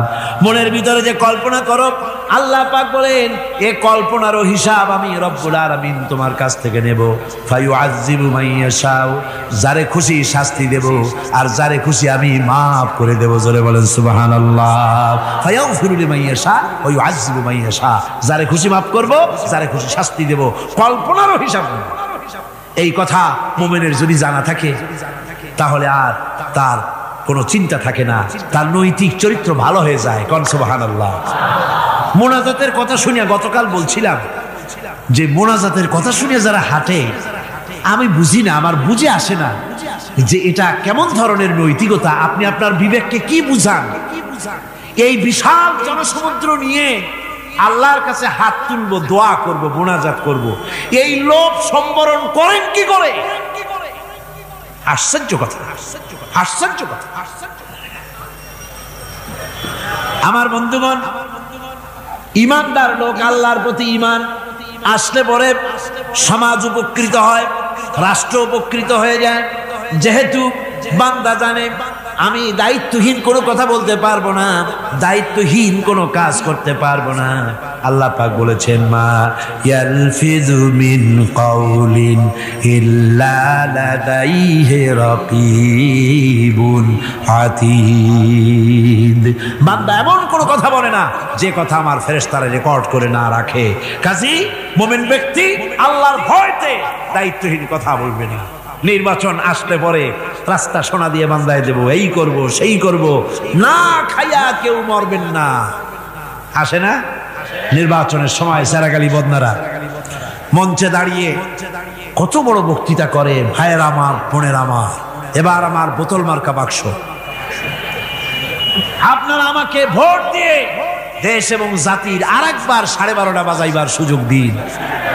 এবার ক্ষমতায় গেলে কেউ না খাইয়া মরবেন না, কিন্তু কি খাইয়া মরবে তাও বলেন। এর মারফতি অর্থ হচ্ছে এই, ওরা যদি ক্ষমতায় যেতে পারে তাহলে বিষ খাইয়া হোক, গুলি খাইয়া হোক, কিছু না কিছু খেয়ে মরতে হবে। একেবারে খালি পেটে মরলে গ্যাস্ট্রিক হওয়ার সম্ভাবনা আছে। ঈমান বিল্লাহ যদি না থাকে, আল্লাহর ভয় যদি না থাকে, তাহলে দায়িত্বহীন কথা বলে।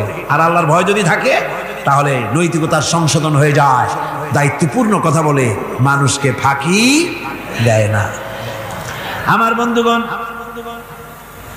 আল্লাহ রাব্বুল আলামিন তার বান্দা যারা আল্লাহকে ভয় করে, সে ভয় করা বান্দাগুলির মনের মধ্যেই চিন্তা এসে যায়, আমি যেখানে থাকি না কেন আল্লাহ আমাকে দেখতেছেন, শুনতেছেন। রাতে হোক দিনে হোক, যেখানে আছি আল্লাহ আমারে দেখতেছেন। আল্লাহ পাক বলতেছেন, ওয়া হুয়া মাআহুম ইজ ইউবাইতুনা মা লা ইয়ারদা মিনাল কওলি ওয়া কানা আল্লাহু বিমা ইয়ামালুনা মুহীতা। আল্লাহ পাক বলেন, আমি তো আমার বান্দার নিকটে তখনও থাকি যখন সে গোপনে গোপনে রাতের বেলায় আমার মর্জির খেলাফ পরামর্শ করে। আমার মর্জির খেলাফ পরামর্শ করতেছে রাত্রে, আমি তো তখনও কাছে থাকি, ওটা আমি শুনি। ঈমান যদি আসে তাহলে এই সব কাজ থেকে সে বিরত থাকে। সে যদি কম হয় সেখানেও আল্লাহ, বেশিও যদি হয় সেখানেও আল্লাহ। এমন কোন জায়গা আছে নাকি চিটাগংয়ে যেখানে আপনি একটা আকাম করবেন আর আল্লাহ টের পাবে না? কোন আছে নাকি? আচ্ছা, চট্টগ্রামে না থাকুক, বাংলাদেশের কোন জায়গা আছে নাকি? পার্বত্য চট্টগ্রামে যত পাহাড় আছে, উঁচু নিচে জায়গা আছে, ওই জায়গায় বোধহয় আছে নাকি? সারা পৃথিবীতে আছে কোথাও? আল্লাহকে ফাঁকি দেওয়ার জায়গা কোথাও? সব স্পষ্ট। আল্লাহ কি ঘুমায় নাকি? ঘুমায়? তার কাছে দিনও যায়, রাতও তাই। সমানে তিনি দেখতে পান, শুনতে পান, সবকিছু দেখতে পান, সবকিছু শুনতে পান। তাকে ফাঁকি দেওয়ার কোনো উপায় নেই। এই জন্য ৬ষ্ঠ নম্বরের উপকার যেটা হয় সেটা হলো সমাজ উপকৃত হয় ওই মানুষ দিয়ে যার মধ্যে ঈমান আছে। হযরত ওমর রাদিয়াল্লাহু তাআলা আনহু রাতের আধারে শেষ রাত্রে ঘুরতেছিলেন, দেখেন এক বাড়িতে কথা হচ্ছে, কথাবার্তার আওয়াজ পাওয়া যায়। মনে করলেন কোনো অসুখ বিসুখ নাকি। ঘরে গিয়ে কান পাচ্ছেন দেওয়ালের সাথে, শুনতে পাচ্ছেন ভিতরে বুড়ি মা তার মেয়েকে বলছে, উটের দুধ দোয়াই নিয়ে আসছি, এর মধ্যে পানি মিশা, তারপর সকালে বাজারে নিয়ে যা। মেয়ে বলছে, মা এই কামটা আমি পারবো না। কেন পারবি না? হযরত ওমর ফরমান জারি করেছেন, দুধে পানি মিশাতে নিষেধ করেছেন, কাজে এই কাজটা আমি পারবো না। হ্যাঁ রে বেটি, আমিরুল মুমিনিন দেখ এখন কোথায় যায়, ঘুমায় আছে। সে কি দেখতেছে না কি যে পানি মিশাই না কি মিশাই? মেয়ে বলতেছে, মা আমিরুল মুমিনিনকে ফাঁকি দেওয়া যেতে পারে, তার পুলিশ বাহিনীকে ফাঁকি দেওয়া যেতে পারে, কিন্তু আল্লাহ রাব্বুল আলামিনের চোখকে ফাঁকি দেওয়া যাবে না। হযরত ওমর এই কথা শুনে বাড়ি চলে গেলেন আর নিজের ছেলেকে ডেকে বললেন, ছেলে আমার, অমুক জায়গায় একটা বাড়ি আছে, সেখানে একটা যুবতী মেয়ে আছে, ওই মেয়েটার বিয়ে হয়েছে কিনা শোনো, যদি বিবাহ না হয়ে থাকে তুমি তোমার নিজের বিয়ের প্রস্তাব দাও। আমিরুল মুমিনিন এই মেয়েটা সুন্দরী কেমন, স্বাস্থ্য কেমন কিছুই দেখলেন না, দেখলেন তাকওয়া। কি দেখলেন? আল্লাহর ভয়। আল্লাহর ভয় যখন একটা জাতির মধ্যে আসে, পুলিশ লাগে না, পুলিশের কাজ কমে যায়। পুলিশ তো পাহারা দিতে দিতে অস্থির হয়ে যায়, সারা রাত দিন সমানে কষ্ট করতে হয় তাদের। অধ্যাপক মুফিজুর রহমান সাহেব কালকে যে কথাটা বলছিলেন, আসামি পুলিশেরা কত কষ্ট করে জানবাজি করে আসামি ধরে, আর টেলিফোন আসে, হ্যালো কে, চিটাগংয়ের এসপি নাকি? বলে হ্যাঁ। কারে ধরছো? ধরছি তো বল্টু মিয়ারে। ছাড়ো মিয়া, বল্টু আমার দলের লোকটা, তুমি ঠিক পাও নাই, তোমার নাক টাইট দিয়ে দেবে। বল্টুরিও ছাড়ো আর তার বন্দুকও ছাড়ো, ঠিক কিনা আমার ভাইয়েরা? সুতরাং ঈমান যদি এসে যায় জাতির মধ্যে, পুলিশের দরকার হবে না, পুলিশ দরকার হবে কিন্তু তাদের ডিউটি কমে যাবে। আসামিরা আর অন্যায় কাজ কম করবে। রাসূলুল্লাহ যখন প্রেসিডেন্ট হয়েছিলেন, একজন মহিলা জিনা করেছিল, হাদিস শরীফে এসেছে ওই মেয়ে লোকটাকে জিনা করতে কেউ দেখে নাই। জিনা করার পর তার মধ্যে অনুভূতি জাগলো, এমন পাপ করেছি, এখন তো আমার জাহান্নাম ছাড়া উপায় নাই। মেয়ে লোকটি রাসূলুল্লাহর কাছে এসে গেলেন, এসে বললেন, হুজুর আমি তো জিনা করেছি, আমারে শাস্তি দেন। হুজুর মুখ ডান দিকে ফিরালেন, মেয়ে লোকটা ডান দিকে এলো, বললো জিনা করেছি, শাস্তি দেন। হুজুর বাম দিকে ফিরলেন, মেয়ে লোকটা বাম দিকে এসে বললো জিনা করেছি, শাস্তি দেন। মেয়ে লোকটা কিন্তু জানে জিনার শাস্তি সহজ ব্যাপার নাই, পাথর মেরে উড়িয়ে দেওয়া, মৃত্যুদণ্ড জানা আছে তার। এরপরে মেয়ে লোকটা চিন্তা করেছে, দুনিয়ায় পাথর খেয়ে মরবো, কিন্তু তবুও জাহান্নামের কঠিন আগুন সহ্য করতে পারবো না। রাসূলুল্লাহ বললেন, ও মেয়ে লোক, তুমি কি জিনা কর্তৃক গর্ভবতী হয়েছো নাকি? মেয়ে লোকটা বলল, হুজুর আমি গর্ভবতী হয়েছি। হুজুর বললেন, তুমি অপরাধ করেছো, তোমার গর্ভস্থিত সন্তান তো কোনো অপরাধ করে নাই, সুতরাং শাস্তি এখন দেওয়া যাবে না, ডেলিভারি হোক তারপরে শাস্তি দেব। মেয়ে লোকটা চলে গেলেন। আল্লাহর নবী তার নামে কোনো কেস ফাইল করেন নাই, গোয়েন্দা বিভাগের পুলিশ লাগান নাই। ডেলিভারির পর এই মেয়ে লোক আবার এসে হাজির, পুলিশ দিয়ে আনা লাগে নাই, আবার এসে হাজির, হুজুর আমি সেই হতভাগিনী, বলছিলেন ডেলিভারির পর বিচার করবেন, এই যে বাচ্চা হয়েছে, এ বাচ্চার দায়িত্ব কাউকে দেন, আর আমারে তাড়াতাড়ি শাস্তি দেন, আমি যদি মরে যাই আমি জাহান্নামে চলতে পারবো না। হুজুর বললেন, অপরাধ তুমি করেছো, এই বাচ্চার অধিকার আছে তোমার বুকের দুধ খাবে, আমি সেই অধিকার বাচ্চাকে নষ্ট করতে পারি না, বাচ্চা দুধ ছাড়ুক তারপরে এসো। 2 বছর যেতে না যেতে ওই মেয়ে লোকটি বাচ্চারে কোলে করে নিয়ে এসেছে, পুলিশ লাগে নাই, গোয়েন্দা বিভাগের কাউকে পাঠানো লাগে নাই। মেয়ে লোকটি বাচ্চা কোলে করে নিয়ে এসে হাজির, হুজুর আমারে চিনছেন নাকি? আমি তো সেই হতভাগিনী, জেনা করছিলাম, বিচার চাইছিলাম, ডেলিভারি পরে হবে বলছিলেন, দুধ ছেড়ে দিলে পরে হবে বলেছিলেন, আমার ছেলে এখন দুধ ছেড়ে দিয়েছে, আমি তারে রুটি খাওয়া শিখাইছি, দুধ ছাড়া এখন সে বাঁচবে, আমি তার হাতে রুটি দিয়ে আনছি, দেখেন ও রুটি খেতে পারে, আর দেরি করবেন না, আমার বিচার করে দেয়। রাসূলুল্লাহ ছেলেটার দায়িত্ব কাউকে দিয়ে দিলেন, আর বললেন এই মহিলাটিকে নিয়ে যাও, বুক পর্যন্ত মাটির মধ্যে গেড়ে দিয়ে তারপরে রজম করো। মেয়ে লোকটিকে বুক পর্যন্ত গেড়ে দেওয়া হলো, চতুর্দিক থেকে পাথর মারা হচ্ছিল, পাথরে লেগে শরীরে রক্ত ছিটে এক সাহাবীর গায়ে লাগলো। সাহাবী তারে গালি দিয়েছিলেন, হুজুর শুনে বললেন, সাহাবী গালি দিও না, এ মেয়ে লোকের তওবা আল্লাহর কাছে এত কবুল হয়ে গেছে, যদি এই তওবাকে ভাগ করে দেওয়া হয় গোটা মদিনাবাসীর নাজাতের জন্য তা যথেষ্ট হয়ে যাবে। সুবহানাল্লাহ। পুলিশ লাগে নাই, এমন সমাজ কায়েম হয়, ঈমান বিল্লাহ, আল্লাহর প্রতি ঈমান যদি এসে যায়, জাতির যদি রক্তে রন্ধ্রে রগে রেশায় যদি ঈমান এসে যায়, তাহলে পুলিশ, বিডিআর, আর্মি আরামে ঘুমাবে, তাদের জন্য পরিশ্রম হবে না, কষ্ট হবে না, অপরাধ প্রবণতা কমে যাবে, মানুষের অশান্তি কমে যাবে, শান্তির বন্যা প্রবাহিত হয়ে যাবে। সুবহানাল্লাহ ওয়া বিহামদিহি। এই জন্য রাসূলুল্লাহ বলেছিলেন, খাইরুল কুরুনে কারনি, সর্বশ্রেষ্ঠ যুগ কার যুগ? জোরে বলেন না, সর্বশ্রেষ্ঠ যুগ কার যুগ? রাসূলুল্লাহর যুগ। জোরে কোন কার যুগ? রাসূলুল্লাহর যুগ। এই জন্যে আমি আপনাদের খেদমতে আরজ করতে চাই, ইসলাম এ ধরনের সীমারেখা ঠিক করে দিয়েছে। তিলকা হুদুদুল্লাহ ফালা তা'তাদুহা, এ হলো আল্লাহর সীমারেখা। এই সীমারেখাকে ভঙ্গ করো না, লঙ্ঘন করো না। আল্লাহর উপরে ঈমান পরিপূর্ণরূপে আনো এবং এই ঈমানের উপরে ভিত্তি করে নিজেদের জীবনকে পরিচালিত করো।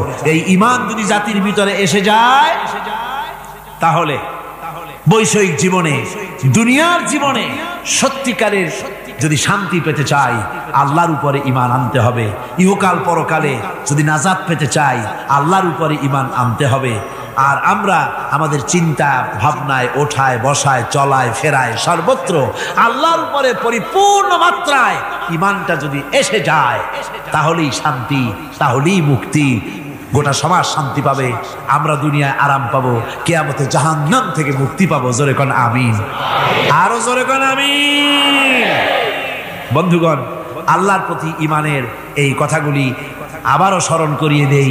লাইসাল বিররা আন তুওয়াল্লু ওয়ুজুহাকুম কিবালাল মাশরিকি ওয়াল মাগরিব, পূর্ব পশ্চিমের যত মাথা ঘুরাও, এটাই কোনো কল্যাণের কাজ আসলে নয়। আসল কাজ আল্লাহর উপর ঈমান। আসল কাজ কি? চিল্লা এখন, আসল কাজ কি? আল্লাহর প্রতি ঈমান। সেই ঈমানের কথা এই 3 দিন ধরে বললাম।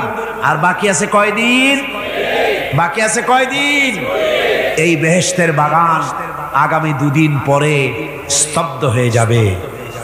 এখানে আর এভাবে এত লক্ষ লক্ষ টুপি, এ ধরনের মুসলমান আল্লাহু আকবরের আওয়াজ, আজানের আওয়াজ ধ্বনিত প্রতিধ্বনিত হবে না। 1 বছরের জন্য নিস্তব্ধ হয়ে যাবে। আল্লাহ যেন বাকি 2টা দিন আমাদের সকলের আশার তৌফিক দেন। সবাই বলি আমিন, জোরে কোন আমিন। আগামী কালকের আলোচনা আরো গুরুত্বপূর্ণ, তারপরের দিন আরো গুরুত্বপূর্ণ, গোটা কোরআনই তো গুরুত্বপূর্ণ। আল্লাহ পাক এই কথাগুলি শোনার, বোঝার, আমল করার তৌফিক যেন আল্লাহ আমাদের দান করেন। জোরে বলেন আমিন, আরো জোরে বলেন আমিন। মোনাজাতের জন্য এবার সমস্ত মানুষ দাঁড়ানো, ভাইয়েরা বসে পড়ো। আজকের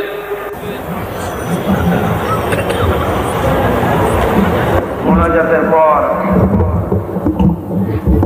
আজান হবে বা জামাত এশার নামাজ পড়ে আপনারা যাবেন। আর যাওয়ার সময়, আসার সময় আপনারা আল্লাহর নামের ধ্বনি দিতে দিতে যাবেন আর আসবেন। গোটা শহর জুড়ে তাফসীর চলাকালীন চট্টগ্রামের আকাশ বাতাস, গাছপালা, তরুলতা, মানুষ, পুরুষ, নারী সবাই যেন টের পায় যেখানে তাফসীরের মাহফিল হচ্ছে। যাবেন এবং আসবেন যখন, মুখ বুঝে যাতায়াত কেন? নারায়ে তাকবীর, আল্লাহু আকবার। ইসলাম ছাড়া অন্য কিছু মানি না। আল কোরআনের আলো ঘরে ঘরে জ্বালো। এসব সুন্দর সুন্দর স্লোগান দিতে দিতে যাবেন, স্লোগান দিতে দিতে আসবেন, আল্লাহর নারা লাগাবেন, আল্লাহর আওয়াজকে বুলন্দ করবেন। আল্লাহ সকলকে তৌফিক দিন। আল্লাহুম্মা আমিন। রব্বানা যালামনা أنفسنا وإن لم تغفر لنا وترحمنا لنكونن من الخاسرين ربنا لا تزغ قلوبنا بعد إذ هديتنا وهب لنا من لدنك رحمة إنك أنت الوهاب ربنا فاغفر لنا ذنوبنا وكفر عنا سيئاتنا وتوفنا مع الأبرار ربنا وآتنا ما وعدتنا على رسلك ولا تخزنا يوم القيامة إنك لا تخلف الميعاد আয় আল্লাহ রব্বুল আলামিন, বিশাল এই জনতা নিয়ে তোমার দরবারে হাত তুলেছি। রব্বুল আলামিন, কোরআনে কারীমের মাহফিল বড় আশা করে হাত তুলেছি। মেহেরবানি করে আলোচনার সব রাসূল করিম সাল্লাল্লাহু আলাইহি ওয়াসাল্লামের রূহ মুবারকে পৌঁছায়া দাও। तमाम তাম পৃথিবীর মাটির নিচে মুমিন মুমিনাত যারা শুয়ে আছে তাদের রুহের বলে সওয়াব পৌঁছায় দাও রব্বুল আলামিন। আমাদের মা বাপ যাদের দুনিয়া থেকে বিদায় হয়ে গেছে কবরগুলিকে জান্নাতের টুকরা বানায়া দাও রব্বির হামহুমা কামা রব্বায়ানি সগীরা। সবাই পড়েন রব্বির হামহুমা কামা রব্বায়ানি সগীরা। আয় আল্লাহ আমাদের মা বাপ যাদের বেঁচে আছে স্বাস্থ্য ভালো রাখো আল্লাহ, তাদেরকে হায়াতে তাইয়্যিবা দাও, সেহাতে কুল্লিয়া দাও, খাতিমা বিল খাইরি করো। রব্বুল আলামিন কোরআনে কারীমের মাহফিলে বড় আশা করে আমরা হাত তুলেছি, আমাদের জিন্দেগির সকল গুনাহ খাতা মাফ করে দাও। আয় আল্লাহ তাআলা জীবনে বহু গুনাহ করেছি, গুনাহ করে করে জীবনটারে নষ্ট করে ফেলেছি। আয় আল্লাহ তুমি দয়া করে মেহেরবানি করে আমাদের জিন্দেগির গুনাহ মাফ করে দাও। রব্বুল আলামিন না বুঝে সওয়াব মনে করে অনেক শিরক বিদআত আমরা করেছি, মনে করেছি ওতে সওয়াব হবে, আমরা বুঝি নাই। আল্লাহ আমাদের ভুল বুঝানো হয়েছে, নিজেরাও ভুল বুঝেছি। এভাবে সওয়াবের নিয়তে শিরক বিদআত আমাদের মধ্য থেকে যা হয়েছে আল্লাহ দয়া করে তুমি আমাদেরকে ক্ষমা করে দাও। আয় আল্লাহ আমাদেরকে দয়া করে শিরক এবং বিদআত মুক্ত জীবন যাপনের তৌফিক দিয়া দাও। রব্বুল আলামিন এত বড় বিরাট তাফসীরুল কোরআন মাহফিল, লক্ষ লক্ষ টাকার প্রয়োজন, আল্লাহ টাকা পয়সার অভাব নাই। রব্বুল আলামিন তুমি গানি আর আমরা ফকির। আয় আল্লাহ এই শহরেতে এমন লোক আছে একজনই মাহফিলের খরচ দিয়ে দিতে পারে, আল্লাহ তোমার বান্দাদের দিল তুমি নরম বানাইয়া দাও। কোরআনের মাহফিল কোন বছর ঋণগ্রস্ত থাকে নাই, এবারও যেন থাকে না। আল্লাহ বাজের যা আছে তার চাইতে বেশি তুমি মেহেরবানি করে জোগাড় করে দাও। রব্বুল আলামিন আরেকটা দোয়া তোমার দরবারে করি, চেসনিয়ার বজনিয়া শেষ হয়ে গেল আল্লাহ, ওদের সাথে আমাদের রক্তের সম্পর্ক নাই, ওদের সাথে আমাদের আত্মীয়তার সম্পর্ক নাই, ওদের সাথে আমাদের শুধু ইমানের সম্পর্ক। আয় আল্লাহ ওদেরকে মেরে মেরে কাফেররা শেষ করে দিল মাবুদ। বজনিয়ার চেসনিয়ায় আর একবার তুমি তোমার রহমতের ফেরেশতা পাঠায় দিয়া সাহায্য করো আল্লাহ। কাশ্মীরের মুসলমানদের উপরে আরেকবার সাহায্য করো রব্বুল আলামিন। এই মাহফিল আল্লাহ যত মানুষ আসে আল্লাহ বড় আশা নিয়ে আসে কোরআনের মাহফিলে, অনেকের রোগ ব্যাধি আছে, তাদের ধারণা কোরআনের মাহফিলে দোয়া কবুল হয়। আল্লাহ তুমি দয়া করে এই ধারণা তুমি মঞ্জুর করে নাও। যার যত রোগ আছে, বালাই আছে, ব্যাধি আছে, আল্লাহ সকলকে মাফ করে দাও রব্বুল আলামিন। প্রতিদিন হাজার হাজার মা বোনেরা নিজের ঘরের কাজকে ফেলে রেখে কষ্ট করে কোরআনের মাহফিলে হাজির হয়ে যায়। আল্লাহ মা বোনদের জিন্দেগির গুনাহ খাতা মাফ করে দিও আল্লাহ। মা বোনদেরকেও হযরত আয়েশা, ফাতেমা, খাদিজার মতো বানাইয়া দিও রব্বুল আলামিন। এই মাহফিলে আমাদেরকে তুমি কবুল করে নিও আল্লাহ। কোরআনের কথা, ইমানের কথা, তোমার ব্যাপারে যা বললাম এই কথাগুলি আমাকে আর শ্রোতাদেরকে আমল করার তৌফিক দিয়ে দিও রব্বুল আলামিন। এই মাহফিল আর 2 দিন আছে আল্লাহ, বাকি 2 দিন তোমার কুদরতি নিজাম দিয়ে এটারে চালাইয়া দিও। এত বড় মাহফিল স্বেচ্ছাসেবক দিয়ে, পুলিশ দিয়ে নিয়ন্ত্রণ করা সম্ভব নয় আল্লাহ। পুরা মাহফিলের দায়িত্ব তুমি নিজে গ্রহণ করো আল্লাহ রব্বুল আলামিন। যার যে মনে কষ্ট আছে আল্লাহ, সকলের কষ্ট তুমি দূর করে দাও আল্লাহ। আয় আল্লাহ যে কোরআনের কথা বলতেছি তোমার কথা, এই কোরআনের আইন বাংলাদেশে চালু হয়েছে, এই দৃশ্য আমাদের চোখে দেখার তৌফিক দিয়ে দিও আল্লাহ রব্বুল আলামিন। প্রত্যেকের মনের কষ্ট দূর করে দিও। ربنا تقبل منا إنك أنت السميع العليم وتب علينا إنك أنت التواب الرحيم। আয় আল্লাহ আরেকটা দোয়া করি, বাংলাদেশে বড় রকমের রাজনৈতিক সংকট চলতেছে আল্লাহ। দেশ কোন দিকে যাচ্ছে, কি হবে আমরা কিছুই বুঝি না।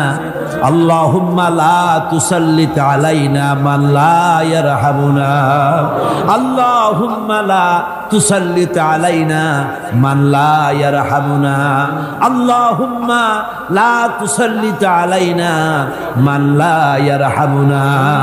আয় আল্লাহ, এই জমিনের মানুষদেরকে আল্লাহ তোমার হাবিবের পৃথিবীর দ্বিতীয় বৃহত্তম মুসলমানের দেশ, আল্লাহ দেশটাকে ষড়যন্ত্রের